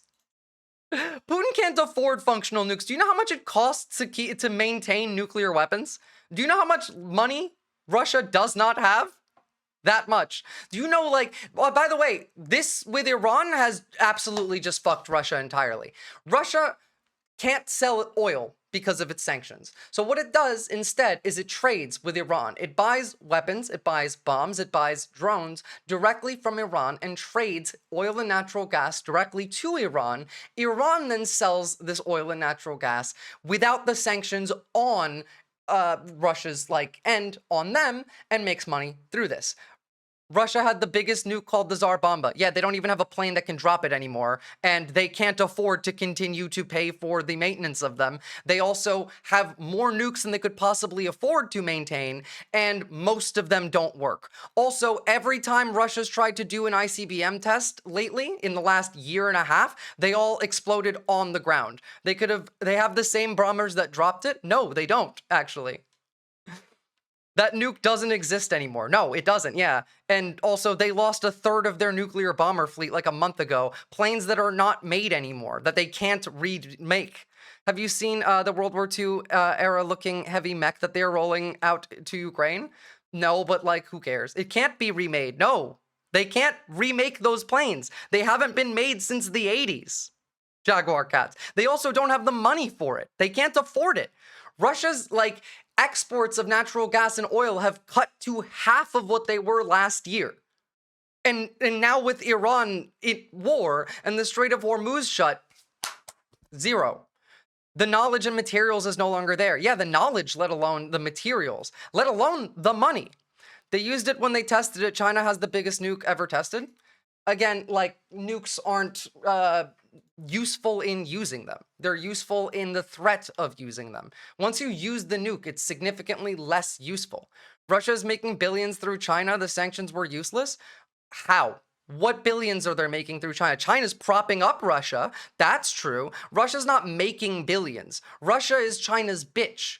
Russia has nothing. I work for HSBC. Great. I don't care if you work for HSBC. What is that supposed to tell me? I can see it on my screens. You think that I can't see how much money is going into Russia from my screens? I can too. But Russia does not have money to be able to maintain A, their nuclear arsenal, B, to start a war with the United States, and C, China's about to flip on Russia. China might actually take parts of Eastern Russia soon. China is about to invade Taiwan, which, by the way, us striking Iran made that infinitely more likely as well, might I add.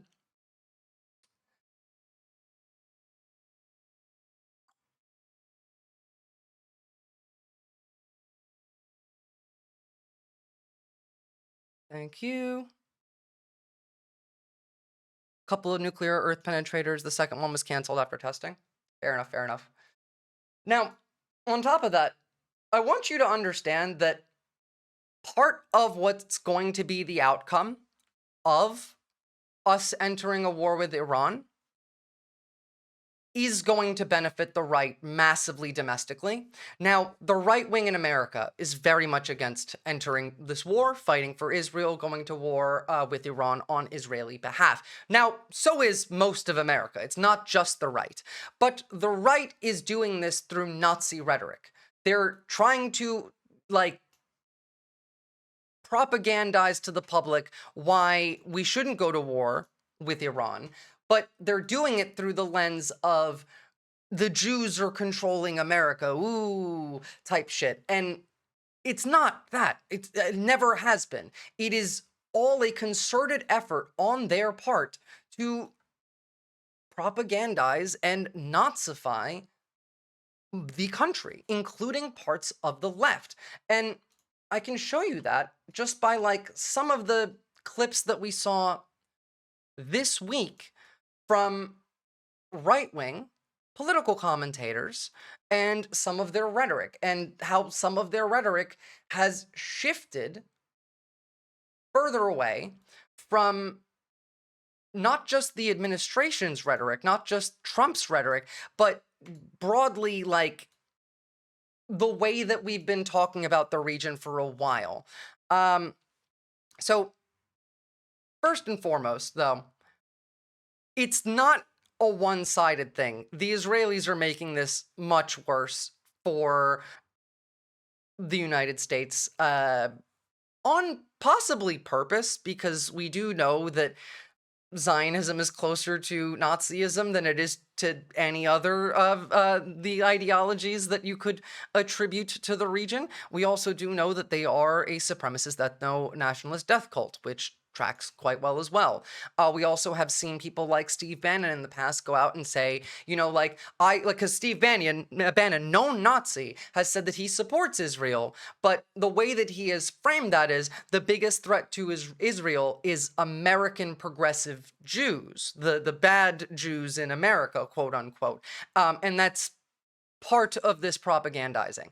But then, like, you see shit like this from Israelis like Avi Meir. Guys, chill. We aren't asking you to fight our war for us. Look what we're getting done all on our own. Obviously, like, they're not doing shit on their own. We pay for all of this. In fact, like, if anyone is the 51st state, it is Israel. They are closer to American than they're not. Also, the testing in Alaska was made to attack North Korea's nuclear bunkers. That's cool. I'm gonna have to look up all that shit in a bit. And again, like, we've been seeing quite a lot of destruction in Israel over the last, like, week, more than they expected. And this has panicked them, because Israel is a very small country. And all of this costs a fuckload of money to fix. And all of their finances are deeply intertwined with the West, with the United States, and with Europe. Spartans, what's your profession? And then we see things like, you know, that debate between Tucker Carlson and Ted Cruz, where Ted Cruz got absolutely fucking slaughtered. Now, again, Tucker Carlson is a Nazi. This man is a proud white nationalist. But he also has been very much involved with, you know, the intelligence agencies in the United States for his entire career. The man knows what he's talking about in a lot of these cases. And I want to remind you, before we watch this clip, don't think that he's based in any way. He knew all of this shit well before him saying it now. The only reason he's saying it now is because it benefits the white nationalist crowd to be able to propagandize like this. Does Mossad share all of its intelligence with us? Oh, probably not, but they share a lot. We don't share all of our intelligence with them, but we share a lot. It's a close alliance. Do they spy domestically in the United States? Oh, they probably do, and we do as well. And friends and allies spy on each other. And I assume all of our allies spy on us. And that's okay with you? You know what? One of the things about being a conservative is that you're not naive and utopian. You don't think humans are all... Part of the reason socialism doesn't work is... It's about 90, Kostiak, for Fordo. But again, you can stack the GBUs one by one and have them enter, like, one cuts down 60 meters, and then the second one comes in and cuts down even further. Israel's actually already done this with smaller bunker buster munitions in the last year, I believe. The mantra from each according to his abilities to each according to his needs doesn't work. As a conservative, I assume people act in their rational self-interest. So it's conservative to pay people to spy on you?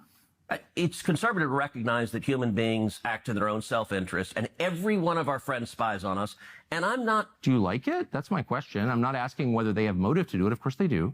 I understand that, and by the way, I'm not mad at them. But you're an American lawmaker, so I just want to know. Hold on, I want to know your attitude. Yeah.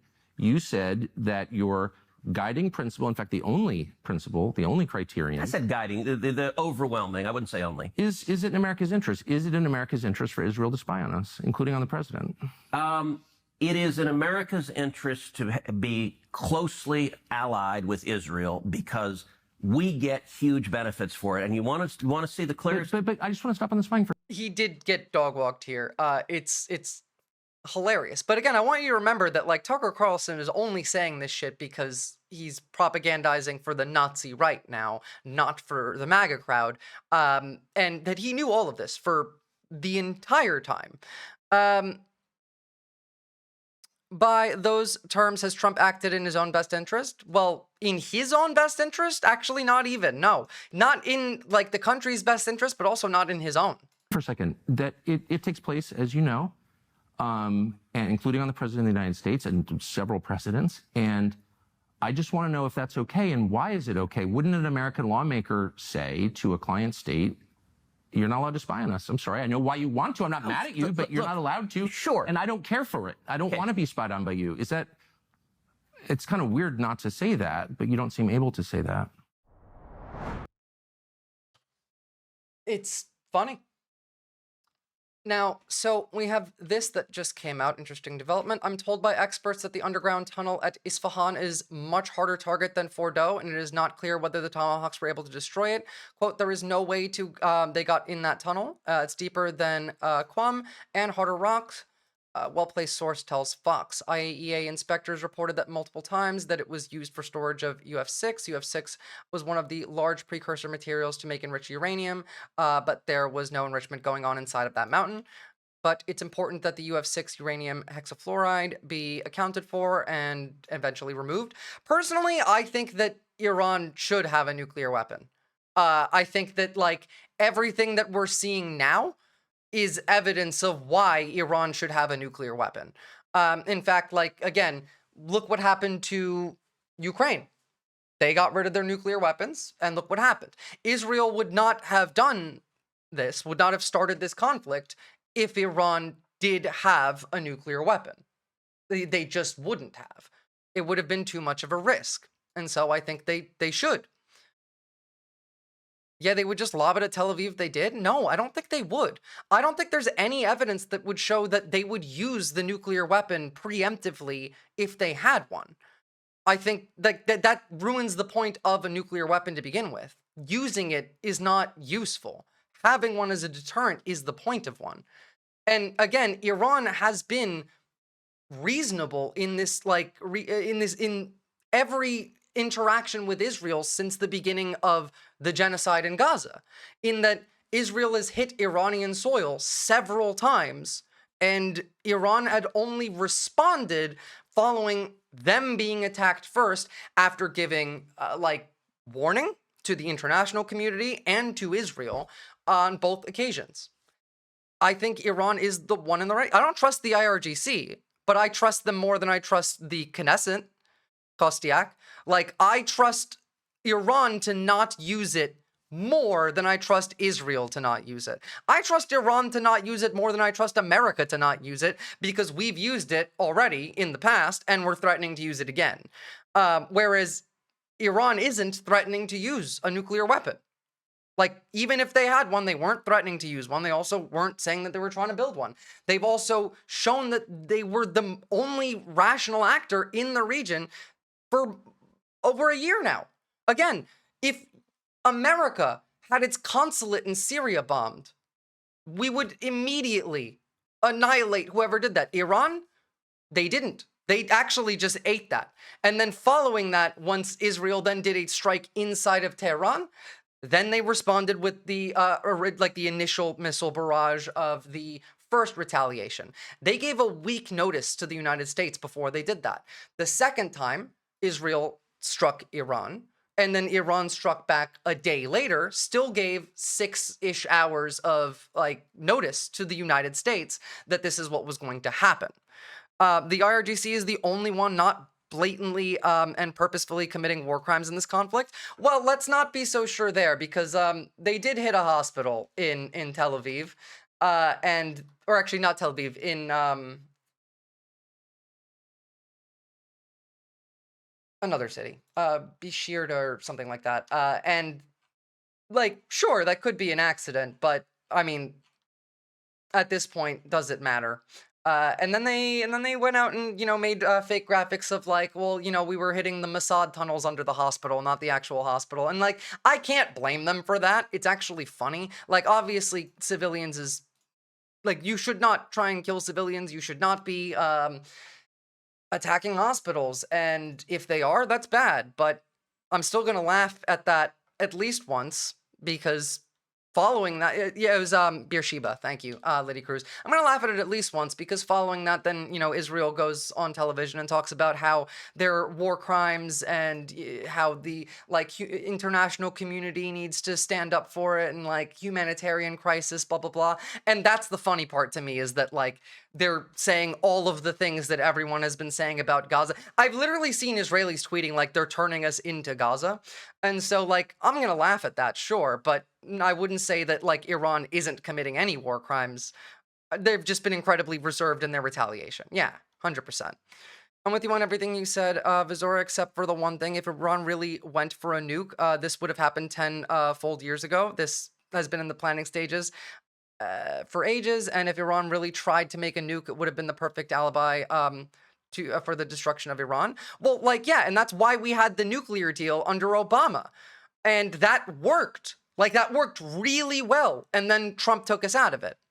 Just because some Muslim militants do suicide bombing as part of asymmetric warfare doesn't mean they're literally all Muslim. Yeah, in fact, like, I would go so far as to say that, like, most religious extremists aren't the religion that they claim they are anyway. Like, I don't think ISIS or the Taliban or Al-Qaeda are Muslim, just like I don't think that Zionists are Jewish, and that I don't think evangelical Christians are Christian. Like, all of those are directly opposed to the actual religious beliefs. ISIS is anti-Islam because in the Quran, the things that ISIS does is haram. Like, you're not supposed to be ISIS. The holy book says don't be ISIS. Just like how Zionism is contradictory to Judaism, just like how evangelical Christians are not Christian. It's the taking of religion and twisting it and turning it into a rationalization and a justification for actions that you want to commit.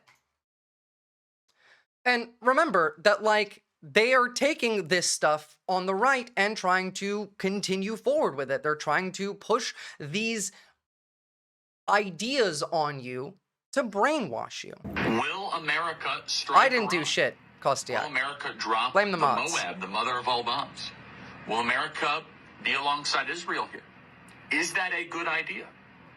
We have run on America first, and I've been very critical of potential American involvement, but I trust President Trump in this. This right here, by the way, is a testing the waters. In fact, I would go so far as to say, if you go through, I'm not going to actually scroll through the comments on this, but if you go through the comments on this video, write down what you see from people who are against the war, and you're going to see those exact talking points flipped on their head and then sent back towards MAGA over the next week because of it. This moment, clearly, I think he is going to do the right thing for the United States and for Western civilization. 2024, Kamala Harris is walking us into World War III. Is World War III brat? Again, in 2024, the Biden-Harris regime was too weak to prevent the war in the Middle East. This is a way of gauging the temperature and to try and find the talking points. But then you say, like, you see shit like this from Hannity. In order to prevent the mullahs from getting a nuclear weapon, this facility must be destroyed. Tonight, the way I see it, there are three options.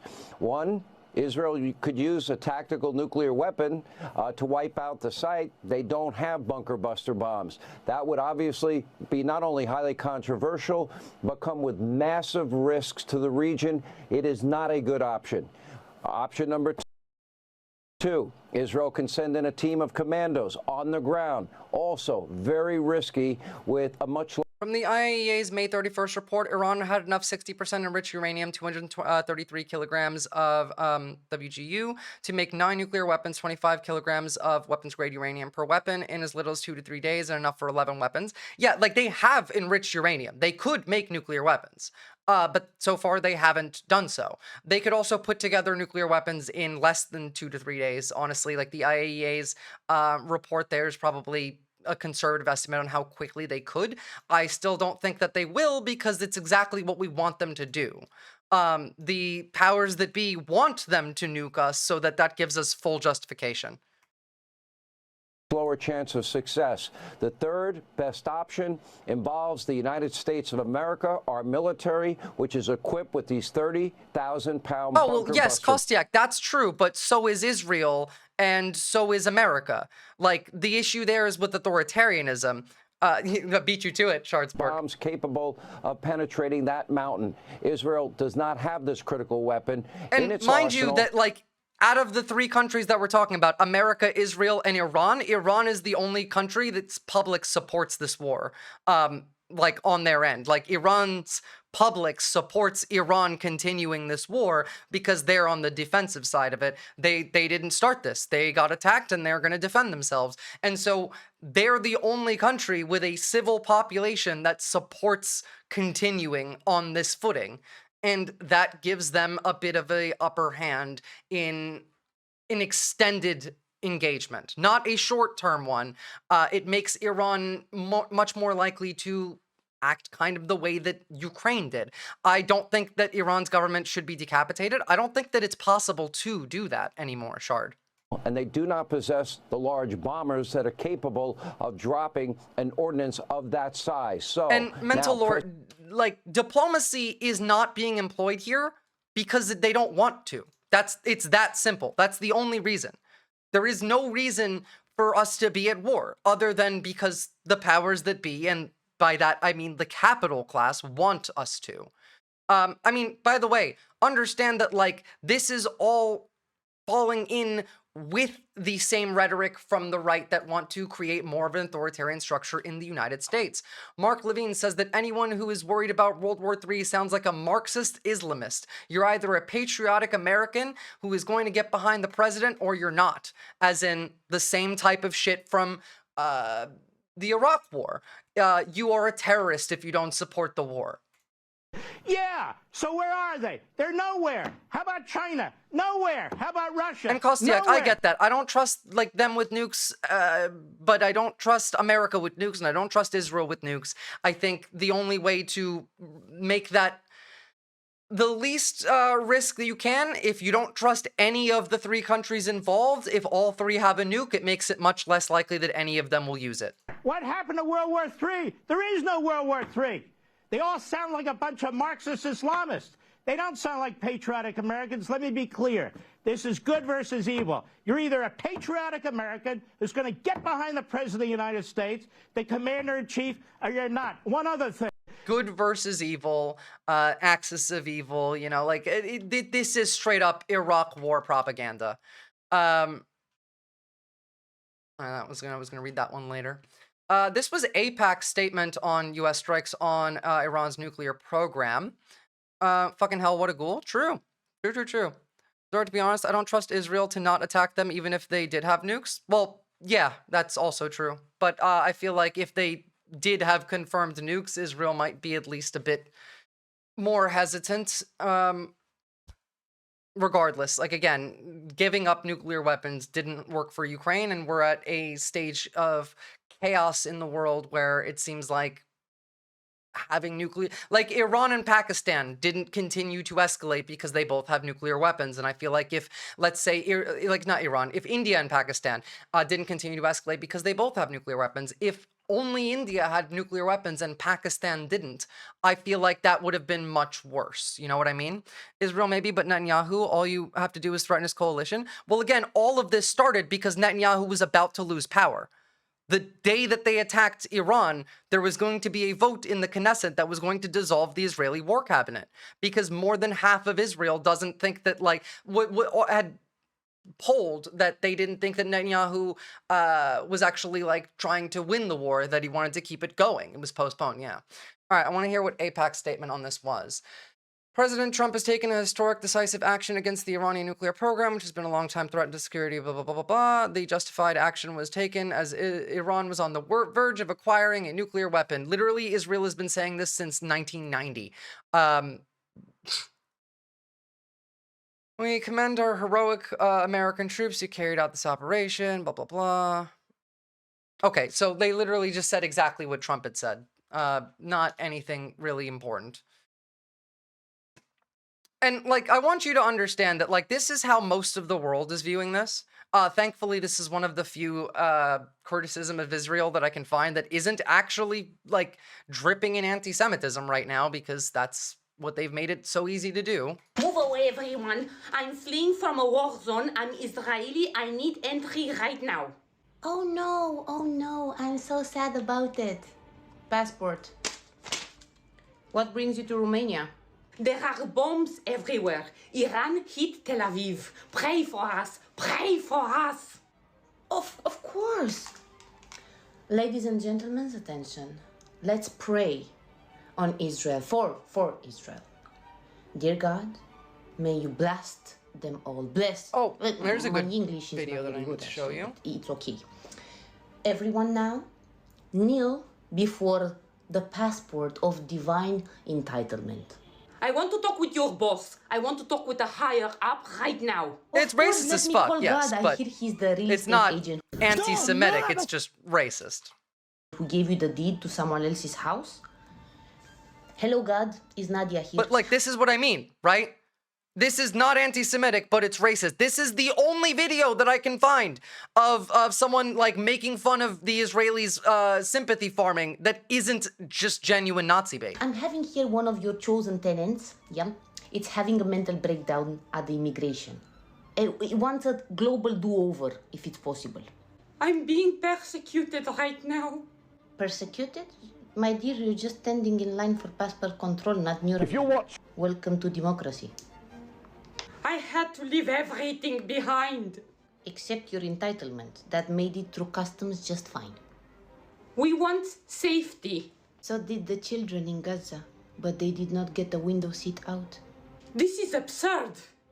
Well, you bomb so many countries at the same time, and now you need Romania to feel safe. What happened with the God-chosen people? I'll look up what God does Goofy's not having to agree say. with this They're anymore, or about how does as, it work? yeah.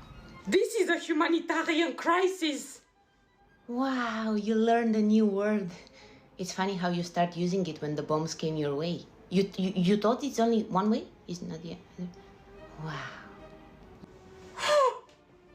Like that's a okay, so pretty entry justified granted. way to Let feel. me put the stamp. And please refrain from turning shared places into eternal homes and hotel lobbies into settlements. Excuse me?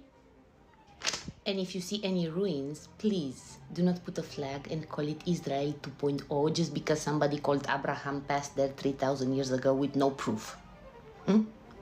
Next, oh, brother, why there are so many divine tenants of the earth throwing theological tantrums? Okay, no, actually, that last bit was not racist as fuck. The beginning was more racist as fuck, but this bit, no. Not even a little bit. Here's some examples of those Israeli settlers, for example. Here. No,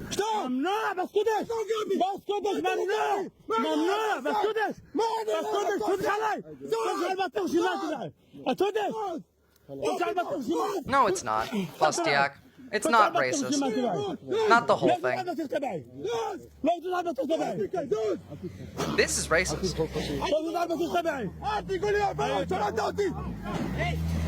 You know what else is racist? This. That was justified anger being directed at a country, not at a people. It's not racist. It's the actual country's actions that was directed towards. It's not about Jews. It's not about Israelis. It's about Israelis that are fleeing the country and pretending like they're entitled to safety when they support the not safety of Gazans. That's what that video is about. It's not about Israelis being evil. It's not about Israelis just being entitled. It's about their demonstration of their entitlement. And that's why it's different. Whereas this is racist because of the words that are used and the context that it's used. A criticism of Israel is not necessarily racist. A criticism of Israelis is not necessarily racist. It's not the overall, all Israelis are like this. It is the Israelis that are fleeing from Israel and coming into Romania, in that case, were acting this way, and it's about those Israelis. It's not the it's the way that it's framed matters. Don't come to my garden. They come to here. You understand me? They come to the family here. Don't. Okay. Don't. So fuck off. Okay. Fuck yourself. Okay. Fuck off from here. Okay. It's not your business. It's not your fucking your place. Okay. Okay. If you're a fucking problem, you're probably okay. In fact, it's not just the ruling class in Israel working hand in hand with collaborating with settlers. It's also Americans. A lot of Israeli settlers come from America, like from New Jersey and New York and Brooklyn, and they move there, and then the Israeli state, the government, then gives them money and goods and supplies to go and steal a Palestinian's home in the West Bank. Okay? So listen, don't push you now. Don't touch me. Don't touch me. Don't touch me. You touch me. Go. Don't touch me. I touch you. I touch you. Go away. Okay? So go away. Don't touch. Okay, go away. Okay? So go away. This is not your place anymore. It's my place here. This, all this, what you see, in your dream. It's belong to Israel. In your dream. Okay? In your dream. In your dream. Not Palestine. It's finished Palestine. In your dream. It's Bibi in the government. Baby, in my your dreams, baby. You're fucking your business. You're fucking. You will see. Okay. You're sick. You're not here. You don't know. Okay, please. Can I please just ask you a little question? This is scummy settler. Yeah, that guy is scum. Yeah. Please. I hope an Iranian missile takes out his house. I hope he lives, too. I hope he lives, but a missile takes out his house. And now, like, more than that, I want you guys to understand, like, where we fit into this. I don't know if you guys saw this one. This is Trump talking a couple days ago.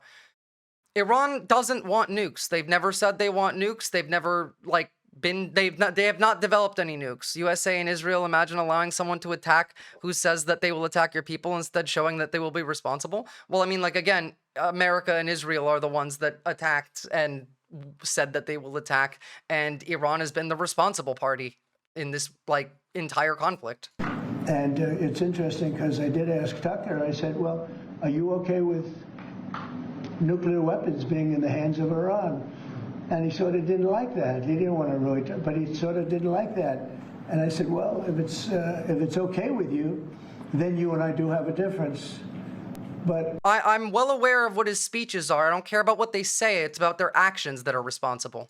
It's really not okay with him. Therefore, you may have to fight. And maybe, therefore, you may have to fight. Guys, one more time. If it's okay with you, then you and I do have a difference. But it's really not okay with him. Therefore, you may have to fight, and maybe it'll end, and maybe it'll end very quickly. That's but about there's no us. way that you maybe can allow, we have to fight or not. You can allow Iran to have a nuclear weapon because the entire world will. Saying is all what we can see to trust that they will act responsible. Yeah, well, no, they're not. America's not acting responsibly. Neither is Israel. There's no. There's like none of that. The original sucked ass too. It is what it is. And like beyond that, I would also like to remind you that no one talks about how Israel has nuclear weapons and how they got them by lying to the United States and possibly having played a part in the assassination of JFK, who wanted international inspectors to be let into Israel, into their civilian nuclear reactor to check that they're not enriching uranium for nuclear weapons. And once after, JFK said that, there was no more JFK. What did we get here? The U.S. and Israel practiced the exact attack against Iranian nuclear facilities in a military exercise about a year ago. A source in Israel with direct knowledge of this matter confirmed to the ABC. That's not particularly surprising at all. Watching Western media coverage of the Iran-Israel crisis, you might be witnessing a rather upside-down, topsy-turvy, bizarro view of the... Okay, first of all, no. Israel hasn't used them, sure. Iran is saying it will use it against America and Israel. Iran has never said that they want to develop a nuclear weapon. They've never said that they plan to or that they want to. And again, America worked with Iran and stopped their nuclear program until Trump took us out of it. And again, I think Iran should have a nuclear weapon. In fact, all of their justifications for why they should have a nuclear weapon have been proved in the last week. So, and Long like Homo sapien. I'm back for today. I'm still waiting for my ISP to fix my internet. I'm on my mobile hotspot. I'm probably going to run out of data soon, actually, so I won't be able to stay for very long today. I will try and put out a video on YouTube sometime either tomorrow or today on what's happening in a bit more detail, if I can. If not, if anything more happens throughout the week, I'll either try and hop back on and hotspot and, like, stream through that, or I will just like make a video until they come and fix my fucking internet.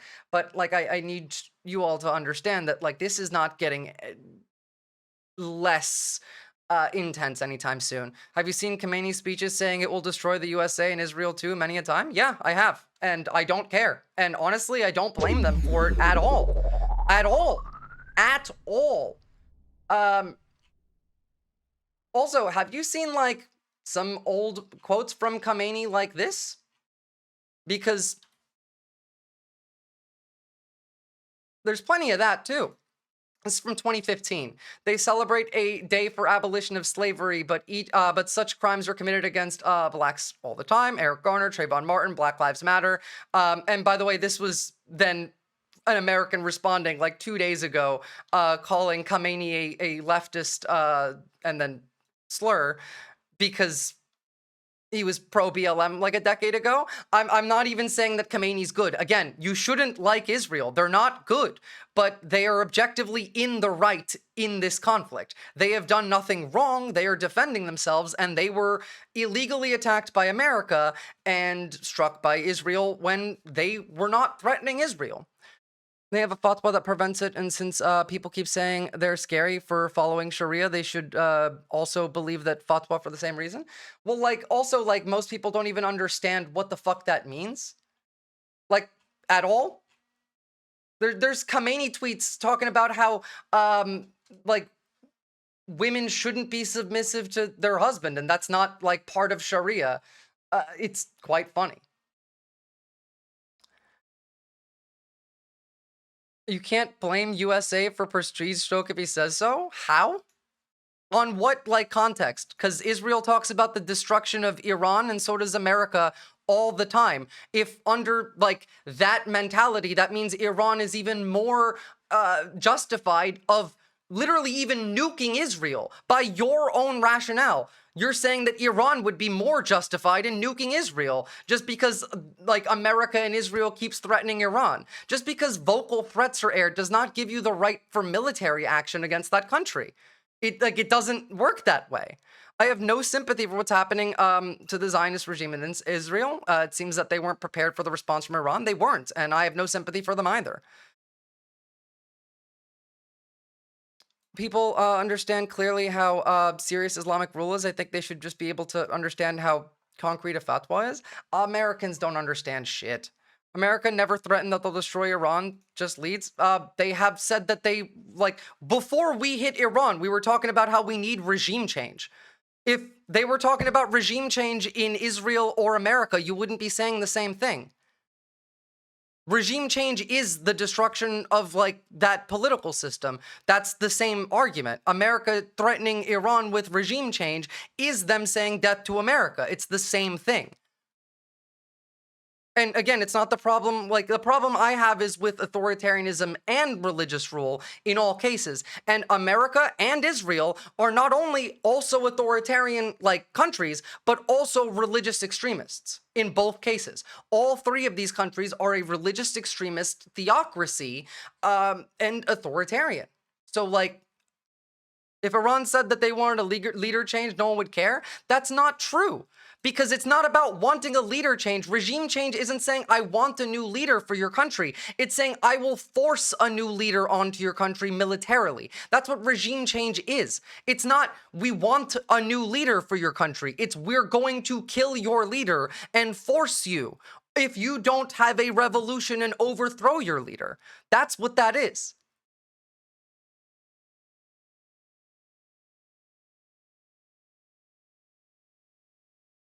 Would you consider like Egypt and Turkey as much of a problem as Iran? Well, okay, Turkey I consider a pretty big problem. Turkey's the one that started all of this in this conflict at the very least, and Turkey is much more of a theocracy and authoritarian under Erdogan than it used to be. So yes, and Egypt, less so than Iran of a problem, but yeah, I would still consider that an issue. And it's not about Islamic rule, it's about religious theocracy. I don't care what religion it is. They're scared and do not know how to proceed except to double down on the war rhetoric. That is true. Apologies, I might have exaggerated this. I still don't see how you need to pull in the other direction. I agree with you, Mentalor. I do. And again, no one talks about Israel's nuclear weapons when their literal nuclear doctrine is a threat to the United States. Part of their nuclear doctrine is we will nuke Los Angeles, New York, DC, and Denver. That's Israeli nuclear doctrine. If you're watching Western media coverage of the Iran-Israel crisis, you might be witnessing a rather upside-down, topsy-turvy, bizarro view of the world, of reality. You're not being told everything. You're being given skewed perceptions. For example, if you're watching Western media coverage, you might come away with the impression that Iran attacked Israel out of the blue and Israel is responding, when it's the other way around. We all saw on Thursday night that it was Israel that launched an illegal act of aggression against Iran. Iran is the victim here, Israel is the aggressor, but in the Western media coverage, Israel is the victim always. Some other points you may miss while watching Western media coverage, for example, Iran doesn't have nuclear weapons. Israel does. Iran is a signatory to the Nuclear Non-Proliferation Treaty, the NPT. Israel isn't. Iran has allowed IAEA inspectors as well. Again, Israel has not signed the Nuclear Non-Proliferation Treaty. Iran has. Into its country. Israel doesn't. It's a nuclear double standard that I raised. The inspectors, that was literally why JFK died. So, you know. Israeli Deputy Foreign Minister Danny Ayalon a few years back on my Al Jazeera English show Head to Head in a clip that's recently gone viral again. How many nuclear weapons does Israel have? Because experts say it's anywhere between 80 and 400. So what? So what? Yeah, so what? Has Israel ever threatened... Do you recognize the hypocrisy of Israel having a secret illicit nuclear weapons program that it won't open up its doors to and won't talk about, and then lecturing everyone else in the region about nuclear weapons? Absolutely not. You know why? You talked about hypocrisy. Let me ask you. We already talked about this, Kostiak. Came on my show, and I asked him about Iran's nuclear program. He said, I don't know, I'm not going to talk about it. It's enough of a justification for what Liddy Bruz is saying that, yes, most of Israel does support ethnic cleansing. Okay with that? You'd be outraged. Of course. And yet you sit here as a former minister of the Israeli government saying, oh, I don't know, never talked about Guys, let me make it easy for you. Let me make it easy. Do you believe Netanyahu deliberately... Remember during the Iraq War where we had a Bomb Iraq song?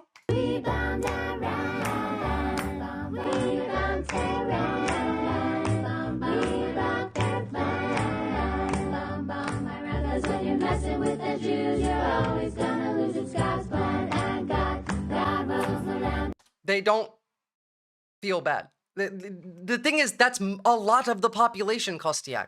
That's the thing. Like, it's, if not half more, it's a lot of Israel feels that way. A lot. Because there was like 16... And it doesn't really matter if it's most or not. Security, it's just a lot.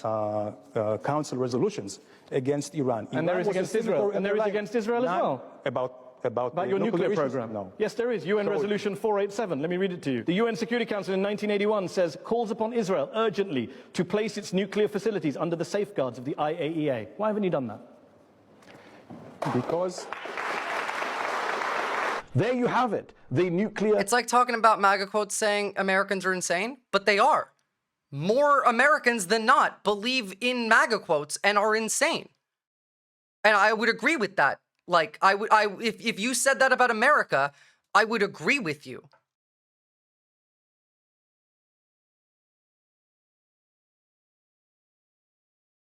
Like, entirely.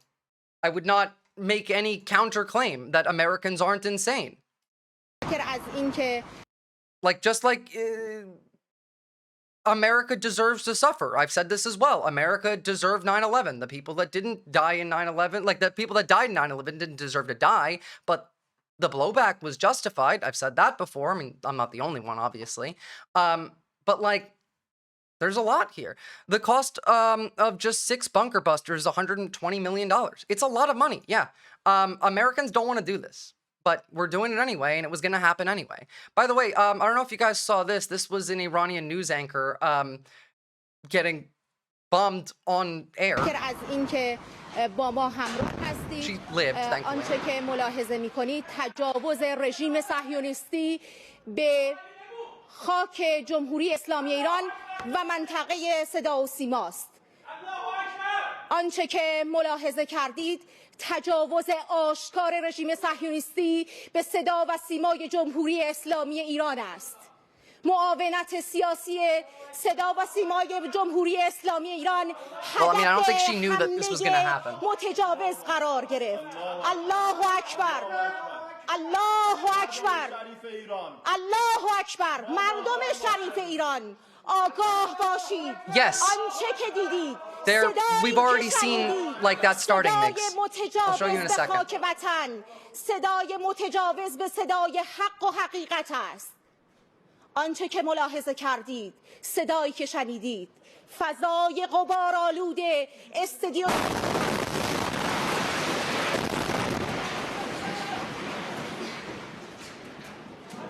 It was fucking terrifying. Here, I'll show you what the protest yesterday in Tehran looked like. CNN's Fred Pleitkin is the first Western. I'm gonna go grab some water in the meantime, and I'll still be here. I have a couple more things I have to show you, but then I am gonna have to go because I don't have much data. Journalist to enter Iran since this latest conflict with Israel began. He's there with our Claudia Otto. He attended a massive protest in Tehran where protesters chanted "Death to America, death to Israel." Fred has more from Tehran. Can't blame them for that one. Massive crowds have turned out here in central Tehran. Look, all I'm going to say is when Israel said rise up to the people, this is not what they wanted to do. They named the operation Operation Rising Lion because they wanted to bring back the former Shah's kid. The former Shah's kid was on television in America talking about how much they were in support of a war against Iran for this reason. Against Iran, but also against the policies of the Trump administration as well. Many of them were chanting death to America, were chanting death to Israel. We saw them burn American flags and burn Israeli flags. You know, you can't say death to Israel as an American and not get flagged by like the U.S. intelligence services, but you can say death to America and not get flagged by intelligence services. Mouth, he says. Trump, you are threatening my leader, this woman says. Don't you know my nation believes death is sweeter than honey? I think that's wild.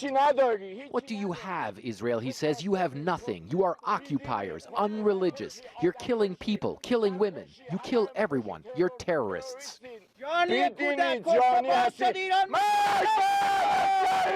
So you can see that anger here being voiced by many no, of the... they won't. Cat thrower, as I said this before, I think that this would have happened pretty much just like it's happening now, even if Trump had lost. I don't think this is part of MAGA's plan. I think this is the capital class's plan. I think that this was always part of the plan. Whether or not, like, even, like, if Kamala Harris won and she tried to stop this, I still think it would have happened. And I don't know how hard she would have tried to stop it. It would have been implemented better. But yeah, I do. I think that we would have done it better, but I think that on Iran specifically, I think this was going to happen anyway. I think that, like, it's just the military-industrial complex. We've been doing this for decades. They've been running the United States for decades. Defense contractors like Boeing, Raytheon, Lockheed, all of that. It's the same rhetoric we're seeing today that we saw during the Iraq War as well. So, like, it adds up. The folks who are walking here in this protest, whereas the Iranian government has said that as long as the Israelis continue their bombing campaign of sites here in Iran, hopefully. Good to see you. Have a lovely rest of your day. Towards Israeli territory.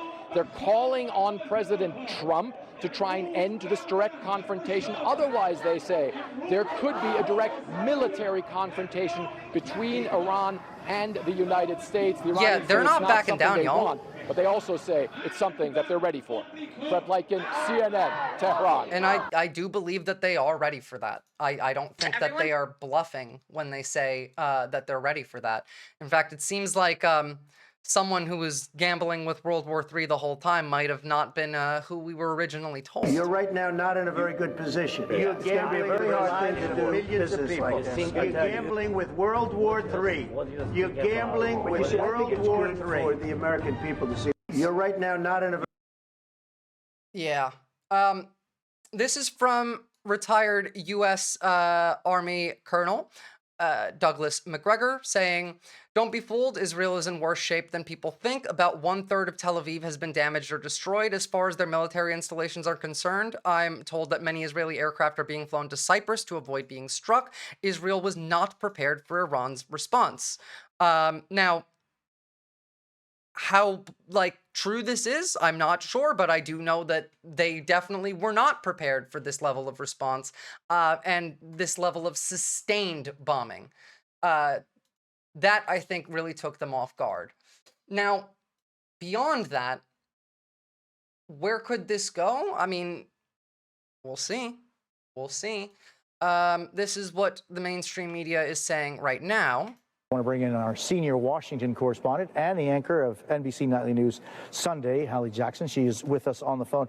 Hallie, we're speaking with Kristen about the repercussions and the concerns on Capitol Hill and really throughout the country here as to what happened so far away, but the concerns that maybe that will have an impact on us here. What are you hearing? Yeah, politically and domestically, Jose. So a couple of things here to the point that you and Kristen and others are discussing here. And this question over authorization and the president's ability to initiate a strike, an airstrike like the one that we have seen tonight in Iran. So remember, back when he struck and essentially took out Soleimani, which you heard the president reference in his remarks just in the last couple of minutes, his administration suggested that they were basing that on Article 2 of the Constitution. You've heard the discussion around the War Powers Act. You've heard discussion, including from a couple of Republicans, I would say a small minority of Republicans, about the constitutionality of a strike like this. This is a president who has previously leaned on other authorizations. Jesus Christ.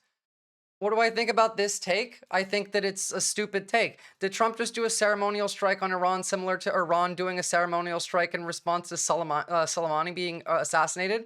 Is this how Trump is forging peace and why he emphasized a full payload was dropped as he acted, and B, Iran doesn't have to retaliate? The idea that Iran's not going to retaliate is laughable. Just for clarification, did the U.S. use the bomb that they had been talking about all week or a different one? We used, I think, 6 GBU-57s, the one we've been talking about all week, as well as 30 Tomahawk cruise missiles.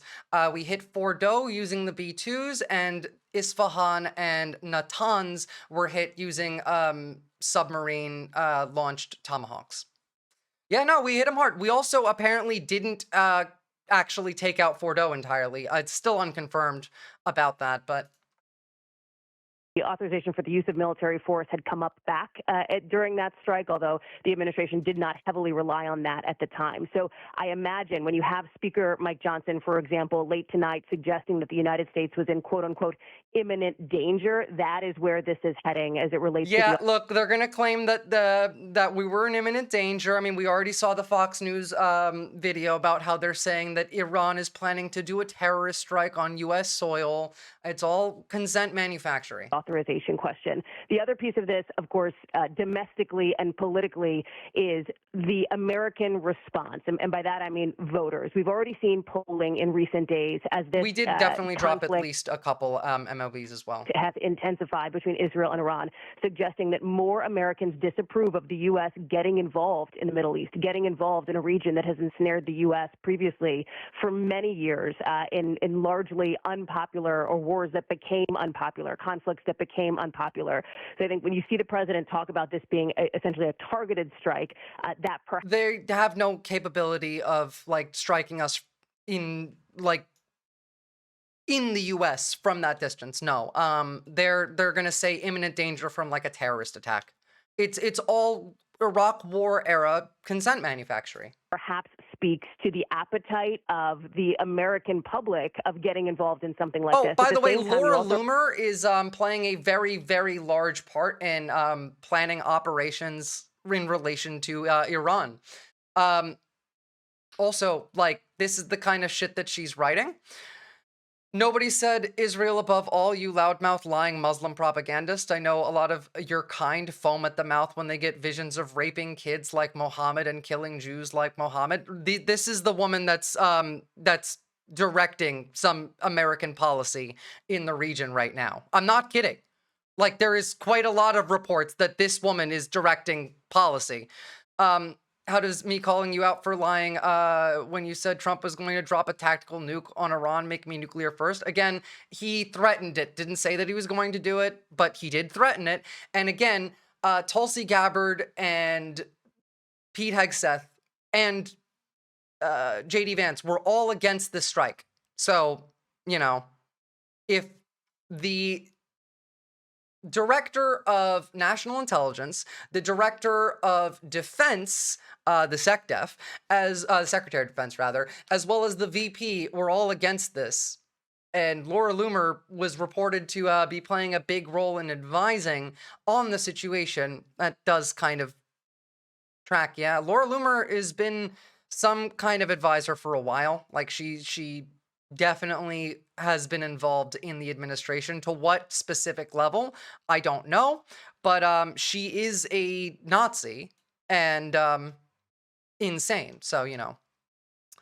They'll probably retaliate, but at least not targeting U.S. bases. No, they'll target U.S. bases in the region. We literally moved all our planes and shit out of the region all the way over to Saudi Arabia because we knew that they would target them. Hell, we took 2 non-combat casualties while doing that. She's insane, yeah. But for Iran to bomb U.S. interests in the region over this is counterproductive. It's not necessarily, because Iran drew a red line. If they don't respond accordingly, then it incentivizes Israel and America to keep going. This is where we keep fucking up, where we keep drawing a red line, and then they cross that red line, and then we don't do anything. And I don't see Iran making that mistake because they haven't done that in the past. Like, they have responded. They might not respond as, like, heavily as they've hinted at. Like, they might not hit all U.S. bases in the region, and they might hit, like, 1 or 2, but they'll hit a U.S. base in the region. They're going to follow through with what they said they were going to do, to a degree, at the very least. The maritime blockade in the Strait of Hormuz, that's already kind of in the process. Not to say that, like, Iran has managed to blockade the Strait of Hormuz, but because there's not a lot of ships that can manage to get out of there because of both U.S. ships and Iranian ships in the region. Are there any other actors that would be willing to express military support for Iran, like Russia or China? Russia has said straight up that they will attack America if we attack Iran, and we did. I don't think that Russia's going to attack America. China benefits from us going into Iran, but they're going to pretend that they don't like it. Russia suffers massively from this, so no Arab ally participated in this. That is true. Oh God, that is an image that I don't want to imagine. Which is, yeah, no, I don't want to imagine that one either. Do you think Iran was working on a nuke? I think that they have the capacity to build a nuke, but that they weren't intending on building one. I think that Iran knows that we want them to have a nuke and we want them to use it because it gives us the strongest justification going forward. And I'm hoping that they actually do know that and act accordingly and not put together a nuke and use it because that's what we want them to do. But there's no evidence that they were working on a nuke at the time. So I see very little wrong with that poll. Yeah, no, there's nothing wrong with that poll. Kostiak's gone already, so like it doesn't matter, Liddy. But then we have. Wait, actually, no, this is, my father is unrelated to Iran. I'll show this to you in a second, because this is insane, and, it's more related to the US and the growing Islamophobia in the United States. But first, I want to show you this, and this is generally, where I'm sitting at the moment. Okay, or not. Try that again. I feel like some of y'all have lost your minds. You seriously think we should allow access to nuclear weapons in a politically unstable rogue state, full of heavily armed, militant, anti-woman, anti-queer, religious extremists? This is why we have to invade the United States now. Force a regime change and permanently disarm all of these unhinged Americans. Now, someone was saying earlier, by the way, in that like regime change isn't a threat of invading a country. Imagine if Iran said this. Oh my God, thank you, Riverboat Jack, for the raid. Welcome, raiders. Shout out to Riverboat Jack. Excellent based streamers. Support the left, guys. Let me shout out here. Go and drop a follow. Welcome, everybody. Yeah, thanks for the raid. That would be a first for Trump, platonic. That's true. But again, so like someone said earlier that regime change is not a threat of violence against the country.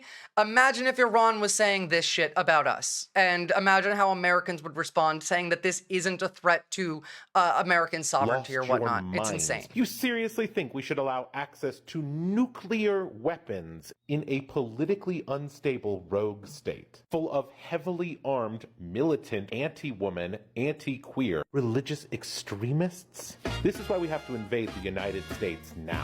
Force a regime change and permanently disarm all of these unhinged Americans.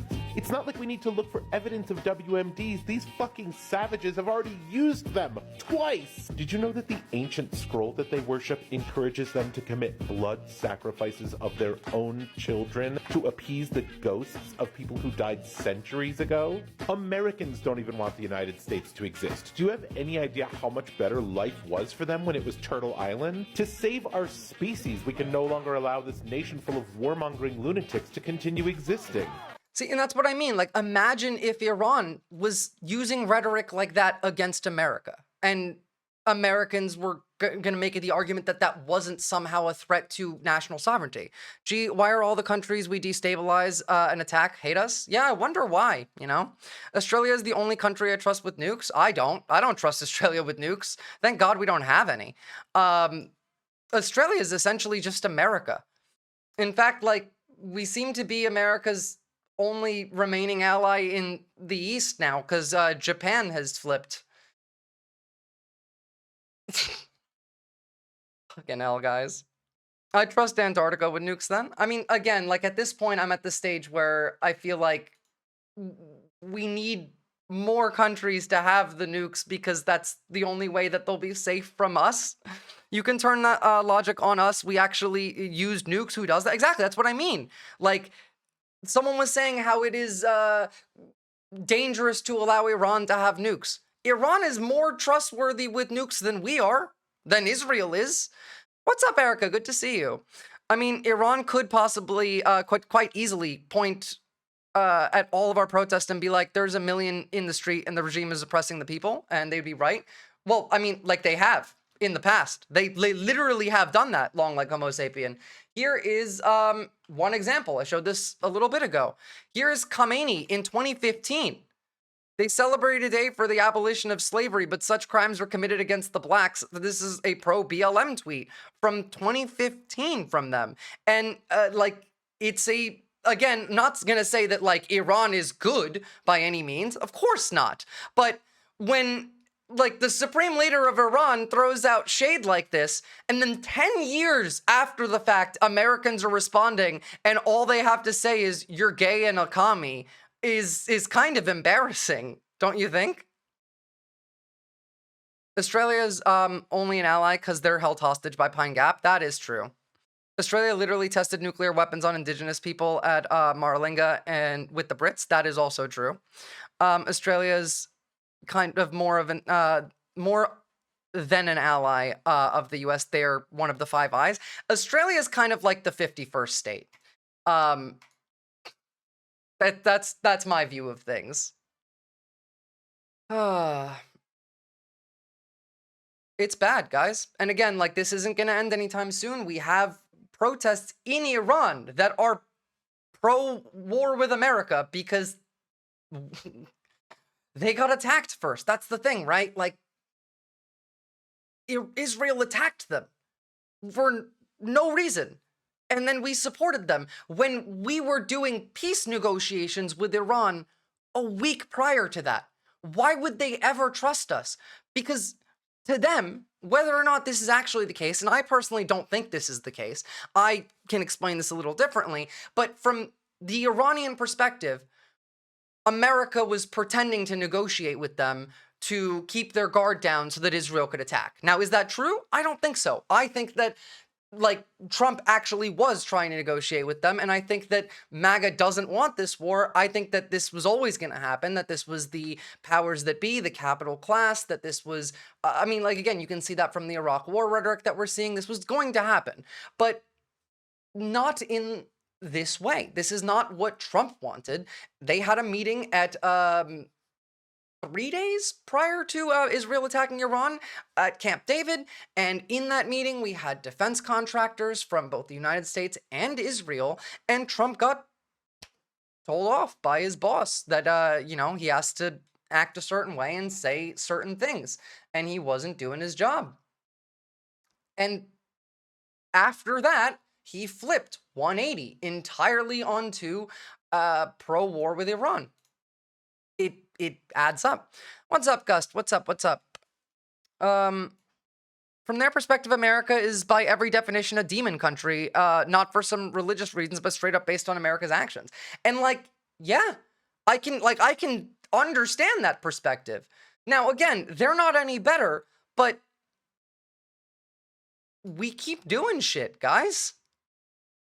And we keep threatening them even more. Any retaliation by Iran against the United States of America will be met with force far greater than that was witnessed tonight. Thank you, Donald J. Trump, President of the United States. Do you think that this is going to stop them? We're in the perspective, in the context of we are the weaker party here. America doesn't want to go to war. Americans don't want to go to war. The right and the left in America don't want to go to war. You go on any social media right now and look up people that are under 30 talking about what happens if they get drafted. Now, is there going to be a draft? No, there's not going to be a draft. But Americans are talking about how they will be fragging their own fucking commanders, all right? Meanwhile, the Iranians are out on the streets protesting that they will continue standing up and that they're not going to give in to this. This is not what they intended to happen. Justin, CNN now confirms the scale was far larger than first reported. 6 U.S. Air Force B-2A Spirit stealth bombers, 12 GBU-57A, B-30,000-pound bunker busters. So it's actually 12 GBUs that we dropped, not 8. 30 Tomahawks launched from U.S. Navy submarines at Natanz and Isfahan. 2 additional bunker busters then dropped on Natanz as well. What annoys me is that Americans haven't learned a thing from history. Iran was a democracy under Mossadegh and the CIA, MI6, and Kermit. Well, again, Americans don't read history. Americans don't read. We literally had the former Shah's kid on television talking about how, he should be brought back into power. This week. Zoma, I actually just looked at that one. The only people who want this are Facebook MAGA boomers who are too old to be drafted and saying he's making us safer, God bless the troops. Basically, yeah, and those are the people that were brainwashed to say that. Even most of MAGA is against this. They wanted to go to war with Mexico. They wanted to go to war with Canada. They wanted to go to war with Greenland, not Iran. And again, it's not just the public. There are administration level people who disagree. J.D. Vance against the strike. Pete Hegseth against the strike. Tulsi Gabbard against the strike. All of them are far more worried about China. And us getting dragged into a war in the Middle East makes it significantly more likely that China will then take Taiwan. They wanted to go to war with democratic states. Oh, that's still gonna happen. Don't you worry about that one at all, Sonia Blue. That's still gonna happen, unfortunately. In fact, on that,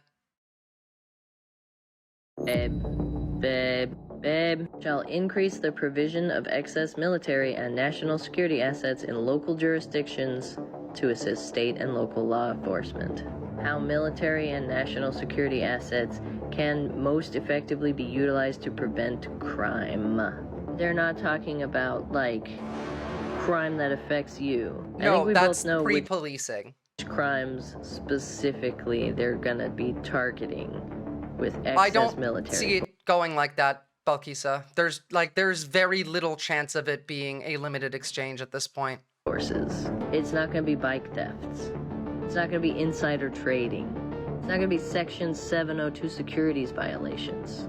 Shall prioritize prosecution of any applicable violations of federal criminal law with respect to state and local jurisdiction whose officials willfully and unlawfully obstruct justice. Unlawfully engage in discrimination or civil rights violations under the guise of diversity, equity, and inclusion initiatives that restrict law enforcement activity or endanger citizens. And of course, we know which citizens. Look, really quickly, I think we've covered about as much on Iran that I have right now. And since I haven't been able to stream for a while, I do have a couple things that I want to show you guys right now, because I still don't know how long it'll be until I can come back to like properly streaming again. Hoping that next week the ISP actually fixes all of my issues, but up until that happens, there's not really much else I can do. So here's some critical shit that I really wanted you all to see. Let me finish opening it. All right. So first and foremost, New York wise, this is the kind of messaging that the right is putting out in relation to New York. My father, Elie Wiesel, lived through a nightmare. Rhetoric turned to violence. This is about Mamdani. Metastasized into genocide. Today, new attacks target Jews, from the Nova Festival in Israel to cities and campuses across the United States. So they're calling Mamdani a Nazi, showing like photos of Hitler and all of that, which is insane considering half the country fucking likes Hitler now, but whatever. Meanwhile, by the way, we have idiots like this going and saying that Minnesota assassin, Vance Bolter, who killed a U.S. state Democrat, told the FBI in a letter that Tim Walz asked him to kill Senator Amy Klobuchar, so that Walz could take her seat, and that that Walz had like told this Republican to go kill Democrats for some reason. Again, if you believe any of this, you don't deserve a brain. You genuinely don't. Like, try using the one that you have for half a minute. Yeah, no, but this is where we're at, guys. Again, like, it is, if you're against the war in Iran, you are a Marxist Islamist, and if you are like, if you're a Democrat, then you support killing Democrats somehow. That's what they're telling people. That's the brainwashing that's occurring in the United States. This is like very, very clear brainwashing tactics. We've talked about this before, the cult brainwashing tactics being employed on the whole population. It's not new. We discovered this shit in the 60s. Now, build yourself one of these, especially if you plan to keep being on the street and protesting, because it's going to get far more dangerous for you.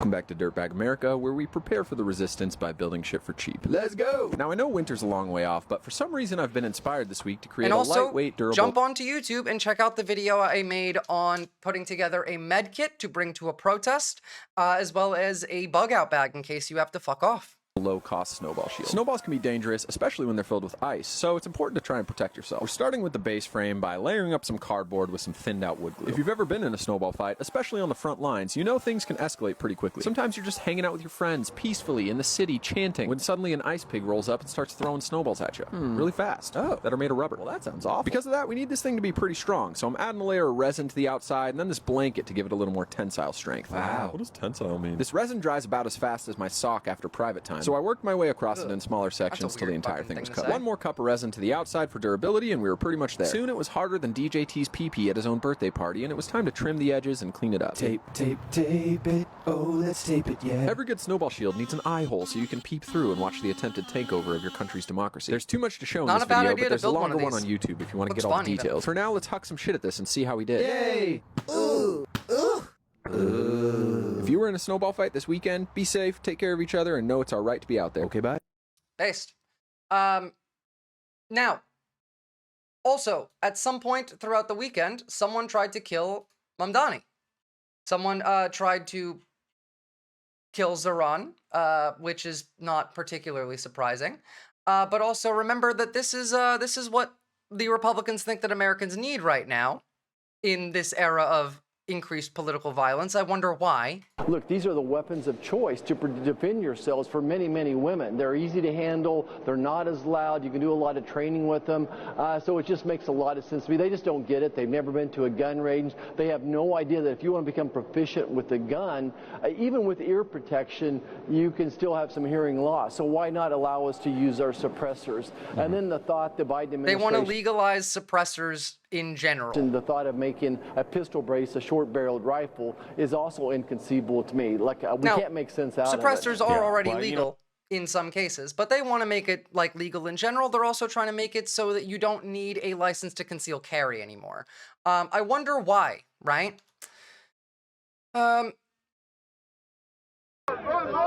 This is Mamdani after a threat on his life.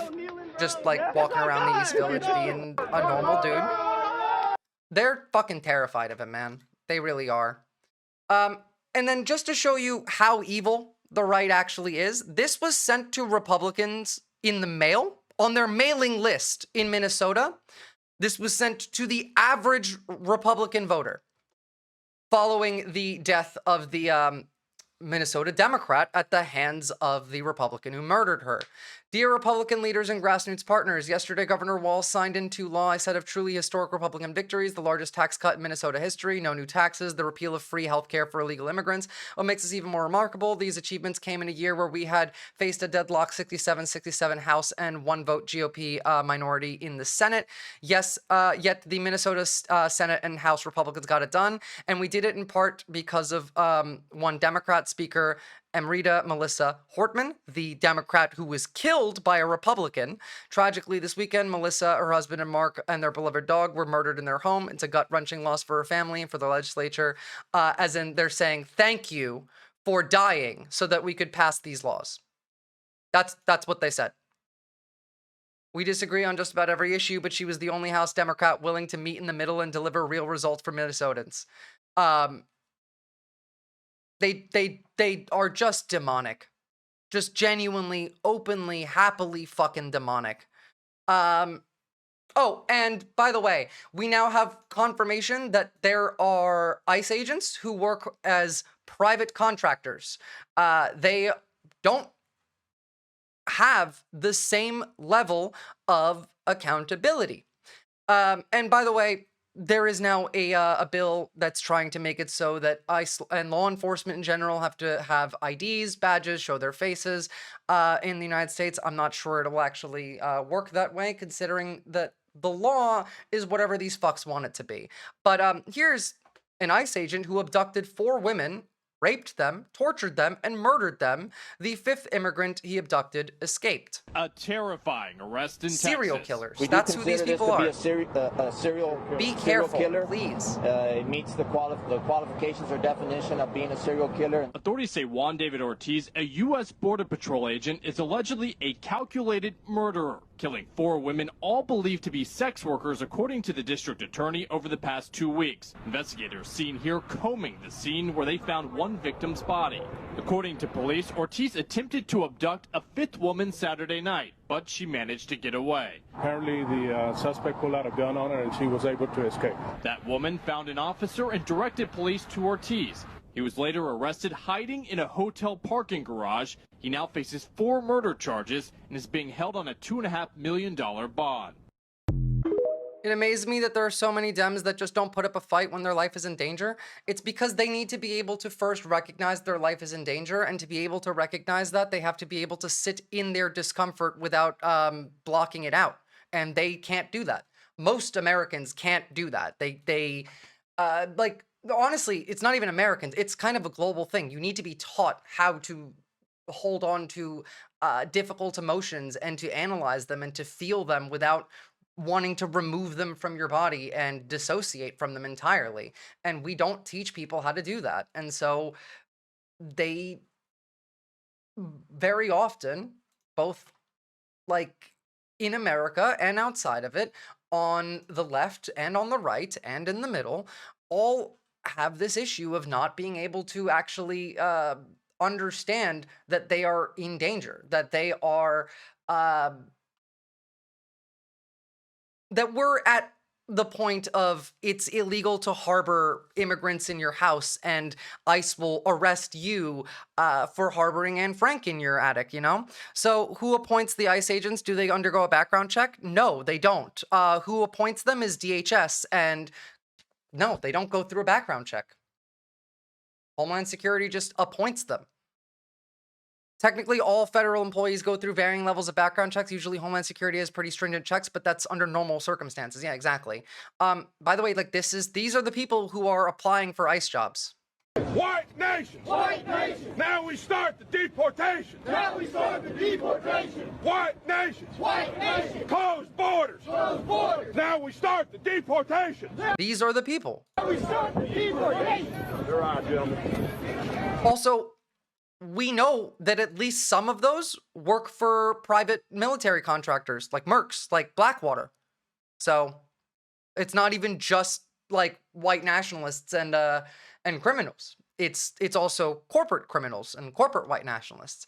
And genuinely, like, I'm coming to a degree of hatred for these people that, like, fuck them. Do you think Trump will declare martial law? I'm not sure that he actually needs to, Eon Leal, because we've already had 2 executive orders passed that together function as essentially martial law. But they might fully go through with it at some point. There was a risk of that on like the No Kings protests, and personally, I think one of the reasons that it didn't happen that day is because A, Democratic lawmakers got shot and killed, but B, the protests were never really all that big in DC in front of the military parade, and the military parade was so fucking embarrassing and nothing happened in it that I feel like they just lacked the justification. But I don't think they even really need to. The 2 executive orders that like we've covered on this stream already functionally work as martial law anyway. The police have the right to do whatever they want. They could break down your door and kill you with no warrant, and they can't be held accountable for that. Fuck these people. They're demons. They're like, America is a country run by demons. Have we collectively had enough yet? Because I've sure had a fucking enough. I am so fucking sick of this shit. For 10 fucking years, we've been subjected to Donald Trump and all these dipshits he's put into place. I am so fucking sick of MAGA. You fucking Nazi liars. You racist, bigoted, uneducated pieces of fucking dog shit. Fuck unity with anyone who still supports Trump and supports what he's been doing and is doing to this day. If that is you, fucking miss me. Do not fucking talk to me. Do not even come fucking near me, because I am so fucking done. All of this shit. Now they're trying to call the protests against ICE an insurrection. Yeah, after they fucking pardoned all the actual fucking insurrectionist traitors. I am so fucking done with this shit. If you are still a Trump supporter, this is war, I hope you guys. get murdered by a We're in a tank war during Trump's military birthday parade. I hope you get ran the fuck over by a tank. I hate all of you. I fucking hate you. I hate what you've done to this country. If you still support Donald Trump, I hate you too. To become, you fucking piece of shit traitors. Fuck you. I hope you all fucking. Yeah, I can't blame the guy. Look, I'm sure you guys saw Brad Lander get arrested. This is he's running for mayor of New York City. He is one of the candidates that is a front runner. In fact, him and Zohran Mamdani have cross-endorsed each other. And he was arrested here for literally asking for a warrant. Do you have a judicial warrant? Do you have a judicial warrant? Can I see the judicial warrant? Can I see the warrant? I will let go when you show me. Not to mention also Padilla. Where is it? Where is the warrant? And the mayor of Newark and the other Dem senator and Congress person that was arrested. They're demons. This is Hitler shit.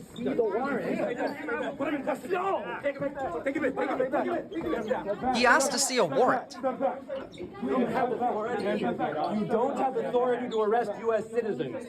Sir, you don't have the authority to arrest U.S. citizens. They don't, but it doesn't matter. You don't have the, I'm not obstructing. I'm standing right here in the hallway. I asked to see the judicial warrant. By asking for a judicial warrant, you don't have the authority to arrest U.S. citizens asking for a judicial warrant. Stay back, please. Stay back. Stay back. There's a burglar dressed in a federal uniform. I keep seeing those recently. Like, also, speaking of, this is the kind of shit that they do to be to avoid getting seen. Here is an ICE agent getting his license plate taken a photo of. New video in LA. This was yesterday. LA shows the ICE agent hops out of the car and pulls his firearm on the American, taking a photo of his license plate. Jumping out of his vehicle and pointing a gun at someone trying to photograph his license plate number. We don't know the exact circumstances, but it was around the time several people were arrested this morning. Yup. Pasadena.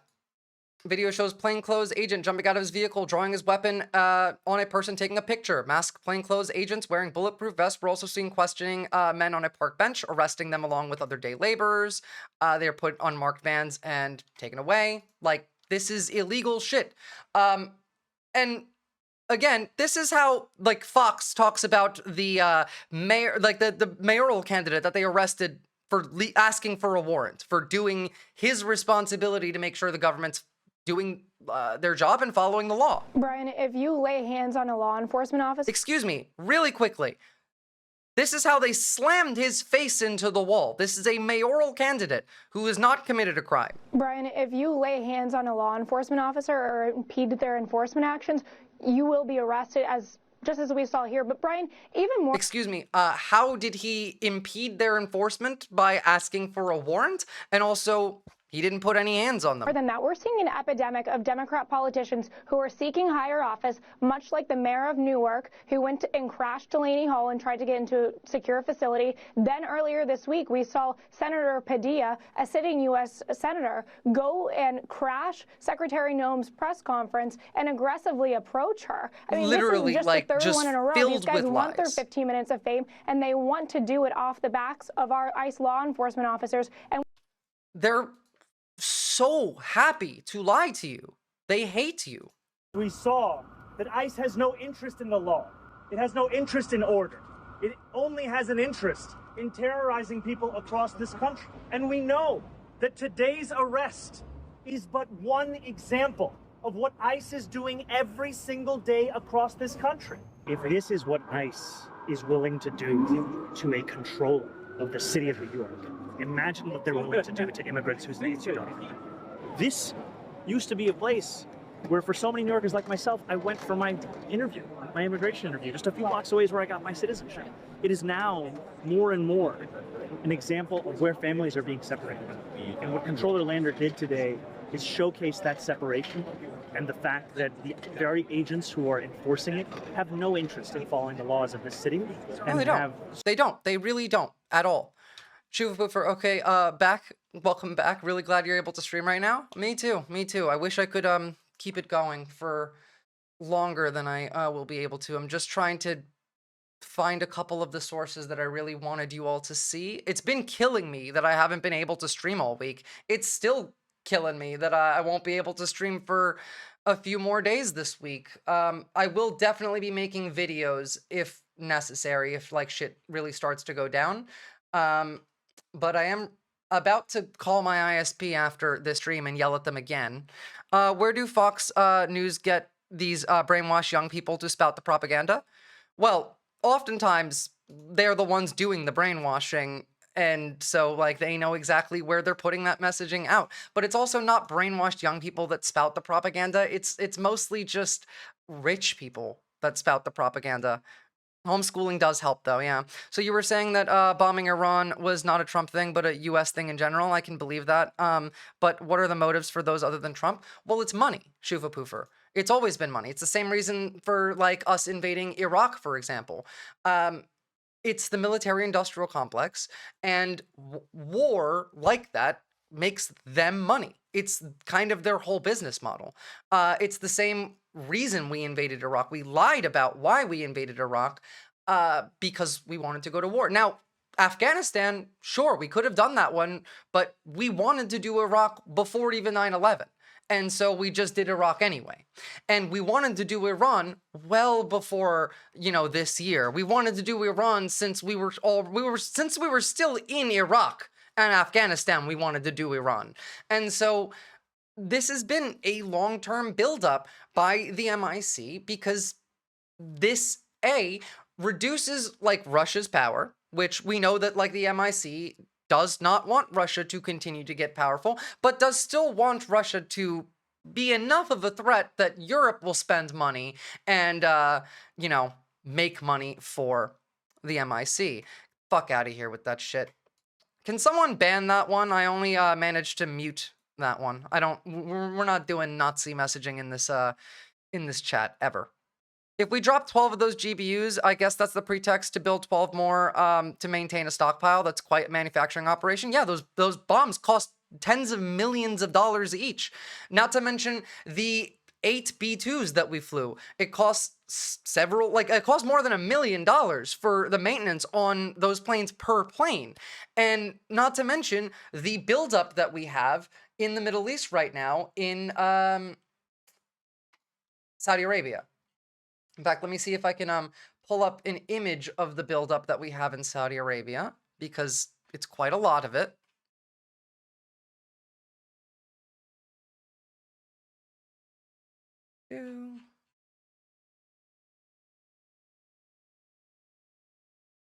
I have so many goddamn messages. Wasn't that long ago?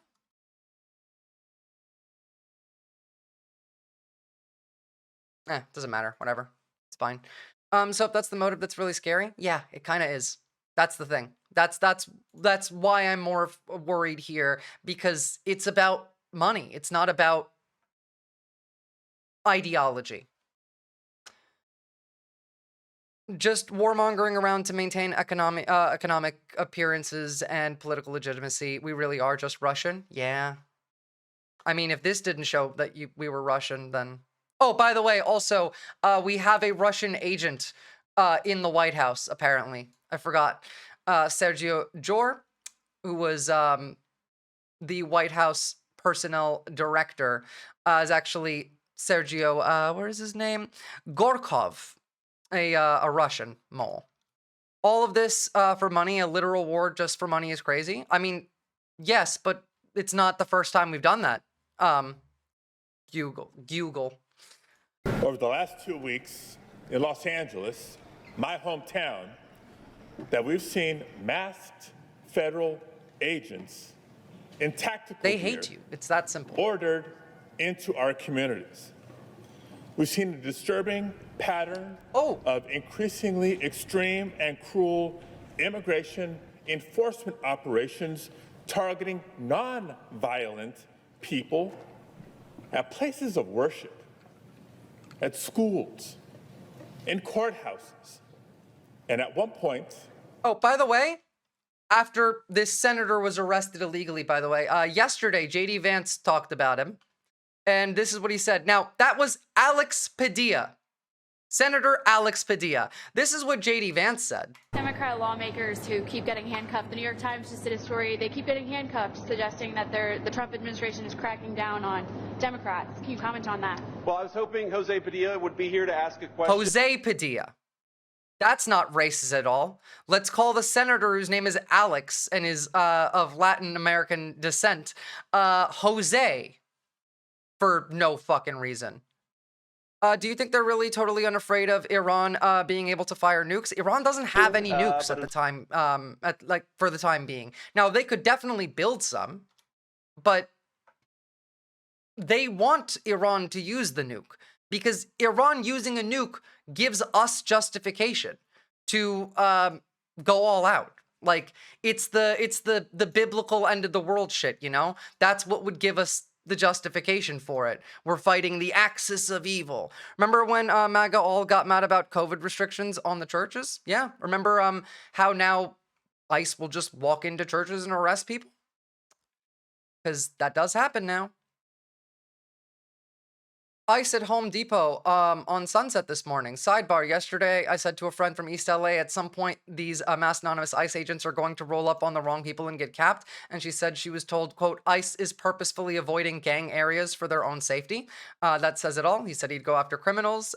Big talk about deporting gangs, but they're out here targeting workers and families and steering clear of actual gangs. This makes so much sense. We are so evil. Several people were running upwards Wilton's Place. I informed them that ICE agents were around the area. They were aware of that, and then that's when an SUV pulled up, came out, 2 agents tackled down a individual with no questions. They placed his face into the dirt physically. Literally, Tulsi, JD Vance, and Hegseth were all against this, but that's not because they're against war with Iran. They're just like more pro-war with China. Apprehended him. And we reached out to officials for more details on... I feel consummately evil now. I mean, yeah. Yeah. Masked, no identification. They're snatching anyone brown or Asian off the street. These are probably tourists. Yeah. Tourists. What's your name, sir? Say your name. Are you from here? Oh my God, they're just taking this man, dude. I see you. Dude. It is so sad, yeah. Yeah, it is. War with China, that's a bad idea. Yeah, but we've been building up to that one for a while, and we're going to continue to. And China's much more likely to invade Taiwan now if we're going to go to war with Iran. Now, look, I need you all to pay attention here because this one's a bit fucky. A black man named Earl Smith was found hanged in a tree in Albany, New York last week. Now, the police have ruled this as a suicide, but his family members, including his son and his wife, have said that they don't believe that this is a suicide under like any way, shape, or form. Discussing it. And yeah. Currently, we are discussing an update on the black man who was found hanging from a tree in Albany, New York. That's right. I am currently in contact with his goddaughter, and she is checking right now with the wife of the deceased man, Earl Smith, to see if it's okay to get us in contact. This, by the way, is the way that they're going to do a lot of these extrajudicial killings, is by making it difficult to tell if this is a murder or if this is a suicide or if it's the state, or it's that unreliability of information is part of their plan. Also was able to locate the son's Facebook, and he even noted that he does not believe his father committed suicide. Now, while we are not sure if this is true or not, whether it's suicide or if it was racially motivated, we are going to find out one way or another. And if you stay tuned to the end of this video, you will see the screenshot of the son claiming that it wasn't a suicide. Thanks so much for tuning in. Please make sure you I'll show that one. Like, comment, share. I don't care if you follow. Or honestly, an accidental overdose. Make sure you get this story out specifically to everyone around the The son put this out on Facebook. Literally, like, nobody in the community thinks that this man killed himself. So, like, I'm more I'm more okay with believing this. Like, I need evidence that the state didn't murder him, not that he didn't kill himself. It's not like I don't trust the state at all anymore, that basically I'm just going to assume that the government's lying unless I see evidence otherwise, not the other way around. Update, CBS confirms who was in the Situation Room when the Iran strikes today were greenlit. Inside the room was Trump, Vance, Hegseth, Ratcliffe, Dan Scavino, James Blair, Caroline Leavitt, David Warrington, Marco Rubio, Susie Wiles, Dan Kane, Tulsi Gabbard, Andy Baker, and Steve Witkoff were all in the room. However, there was quite a lot of dissent there. Why state and not KKK? Well, I mean, like, to me, both of those seem to be folded into each other at the moment, so that's why. More on how much they actually hate you. Oh, actually, hold on. First, this one. This is a leaked audio from AIPAC CEO yesterday. We may not lobby the executive, but as we were talking about, there was a discussion earlier about Congress being representative to the people. Well, the White House has to be responsive to Congress. And so it's working with, at the time, our friends on the Democratic side of the aisle to apply pressure the way that they know how to an administration, as it will be with this administration. Bob was talking about the people who will get appointed into some of these jobs. Look, at the top level, you talk about Marco Rubio and Stefanik, and Michael Waltz. Those three people have something in common. They all get paid by you? They all serve in Congress. They all have relationships with key AIPAC leaders from their communities. So the lines of communication are good. Should there be something questionable or curious that we need access to the conversation to? You never know. One of the first candidates I ever met with as an AIPAC professional in my job was meeting candidates for Congress. Was a guy named John Radcliffe. Makes sense. Member of Congress in Dallas. It's funny because Radcliffe is also a Russian agent. Go talk to him, he had a good understanding of the issues, and a couple of weeks ago he took the oath as the CIA director, for crying out loud. This is the guy that we had a chance to speak to. So there are a lot. I won't call. See, when you see stuff like this, it definitely makes it easier for Americans to fall for the Nazi propaganda saying that the Jews control, like, the United States. It's not about the Jews. It's not about religion. It's about money. It's about authoritarianism, control, and money. The roots to Israel run deep. I mean, yeah. Also, like, you guys have seen the Samson option, right? Like, I talked about this a little bit. I touched on it at the beginning of stream, but we're talking about a country that has literally threatened to nuke the United States that we are supporting here. That's confirmed, but, you know, it is what it is. It is what it is. Oh, and if it makes you feel any better about what we're going to be seeing domestically, FBI increases domestic surveillance over possible sleeper cells linked to Hezbollah in the U.S. So if we're going to see terrorist attacks that may or may not hit American cities and kill American citizens, that will then increase the temperature in the country and support for war against, I mean, really any Muslim country, that would be the way to do it. So, you know, maybe stay away from, like, public areas for a little bit. Not to say that, like, we're going to false flag ourselves, but with this government, I don't know that I can put anything past them. It's possible. It's possible. We're literally still flying MQ-9s over LA, by the way. This was 2 days ago. We've been flying these for all of June over LA, watching protesters, not just protesters, but also tracking everything that you do. It's pretty fucked. Also, actually, I'm going to play this one last because this one's funny, and this is not. Trump's EPA intends to reverse a ban on asbestos, a carcinogen that causes diseases and death from exposure. So they want to make asbestos great again. I don't know why. Who's paying for this one? Like, what lobby is in charge of lobbying for like, asbestos? Do we have an asbestos lobby in the U.S.? I don't know. It doesn't matter. But they hate you. They want you to suffer. They want all of you to suffer. All of us to suffer. Asbestos is even worse than, like, a mere carcinogen. That's true, yeah. Theoretically, the FBI could false flag by allowing a terrorist attack if they knew about if they knew that it was about to happen. That is true. Whether or not they will, that's a whole other thing. I don't really care to speculate on that, but it is possible, and so try and keep yourself safe. If it's possible, I think you should take it seriously at this point. Before we watch this, like, really, I think that's the mentality that we need to have. If it's possible, then you should prepare for the possibility of it. Reducing the IQ and overall health of the population is great for continuing to farm the population. That's true. Before we begin this hearing, guests and viewers should be advised that this hearing will discuss the medical abuse of women in the custody of the U.S. government. Is this one about the brain dead woman who was forced to carry a child until they I don't know, cut it out of her because she's dead? She didn't give birth. And that the subject matter. If it is about that, I'm gonna have to hold off on this because internet is holy shit, I've been going for like 3 hours. I'm not sure that I even have data left.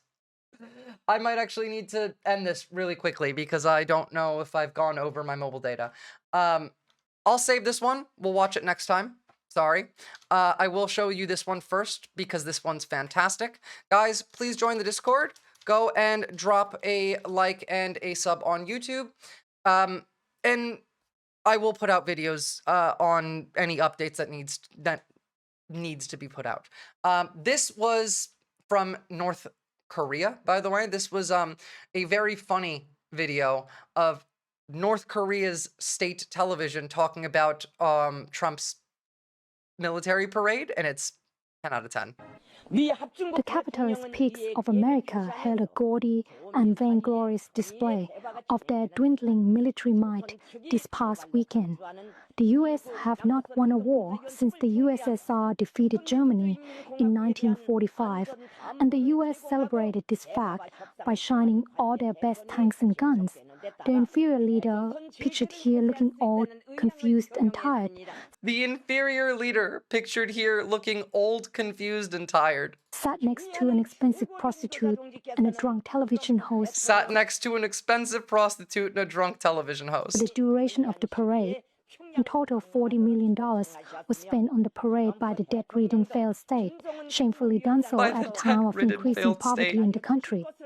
Many have noted how pudgy and overweight the Trump looks at a time when Americans struggle for food, unable to... That's so true! Many have noted how pudgy and overweight Trump looks at a time where Americans are struggling for food. To tolerate political dissent, the inferior leader's supporters shot dead an opposition politician in one city, while in other locations, a protester was shot and a follower of the cult leader attempted to drive his car into the crowd. The propaganda exercise was swallowed whole by the dull of mind and incurious of spirit.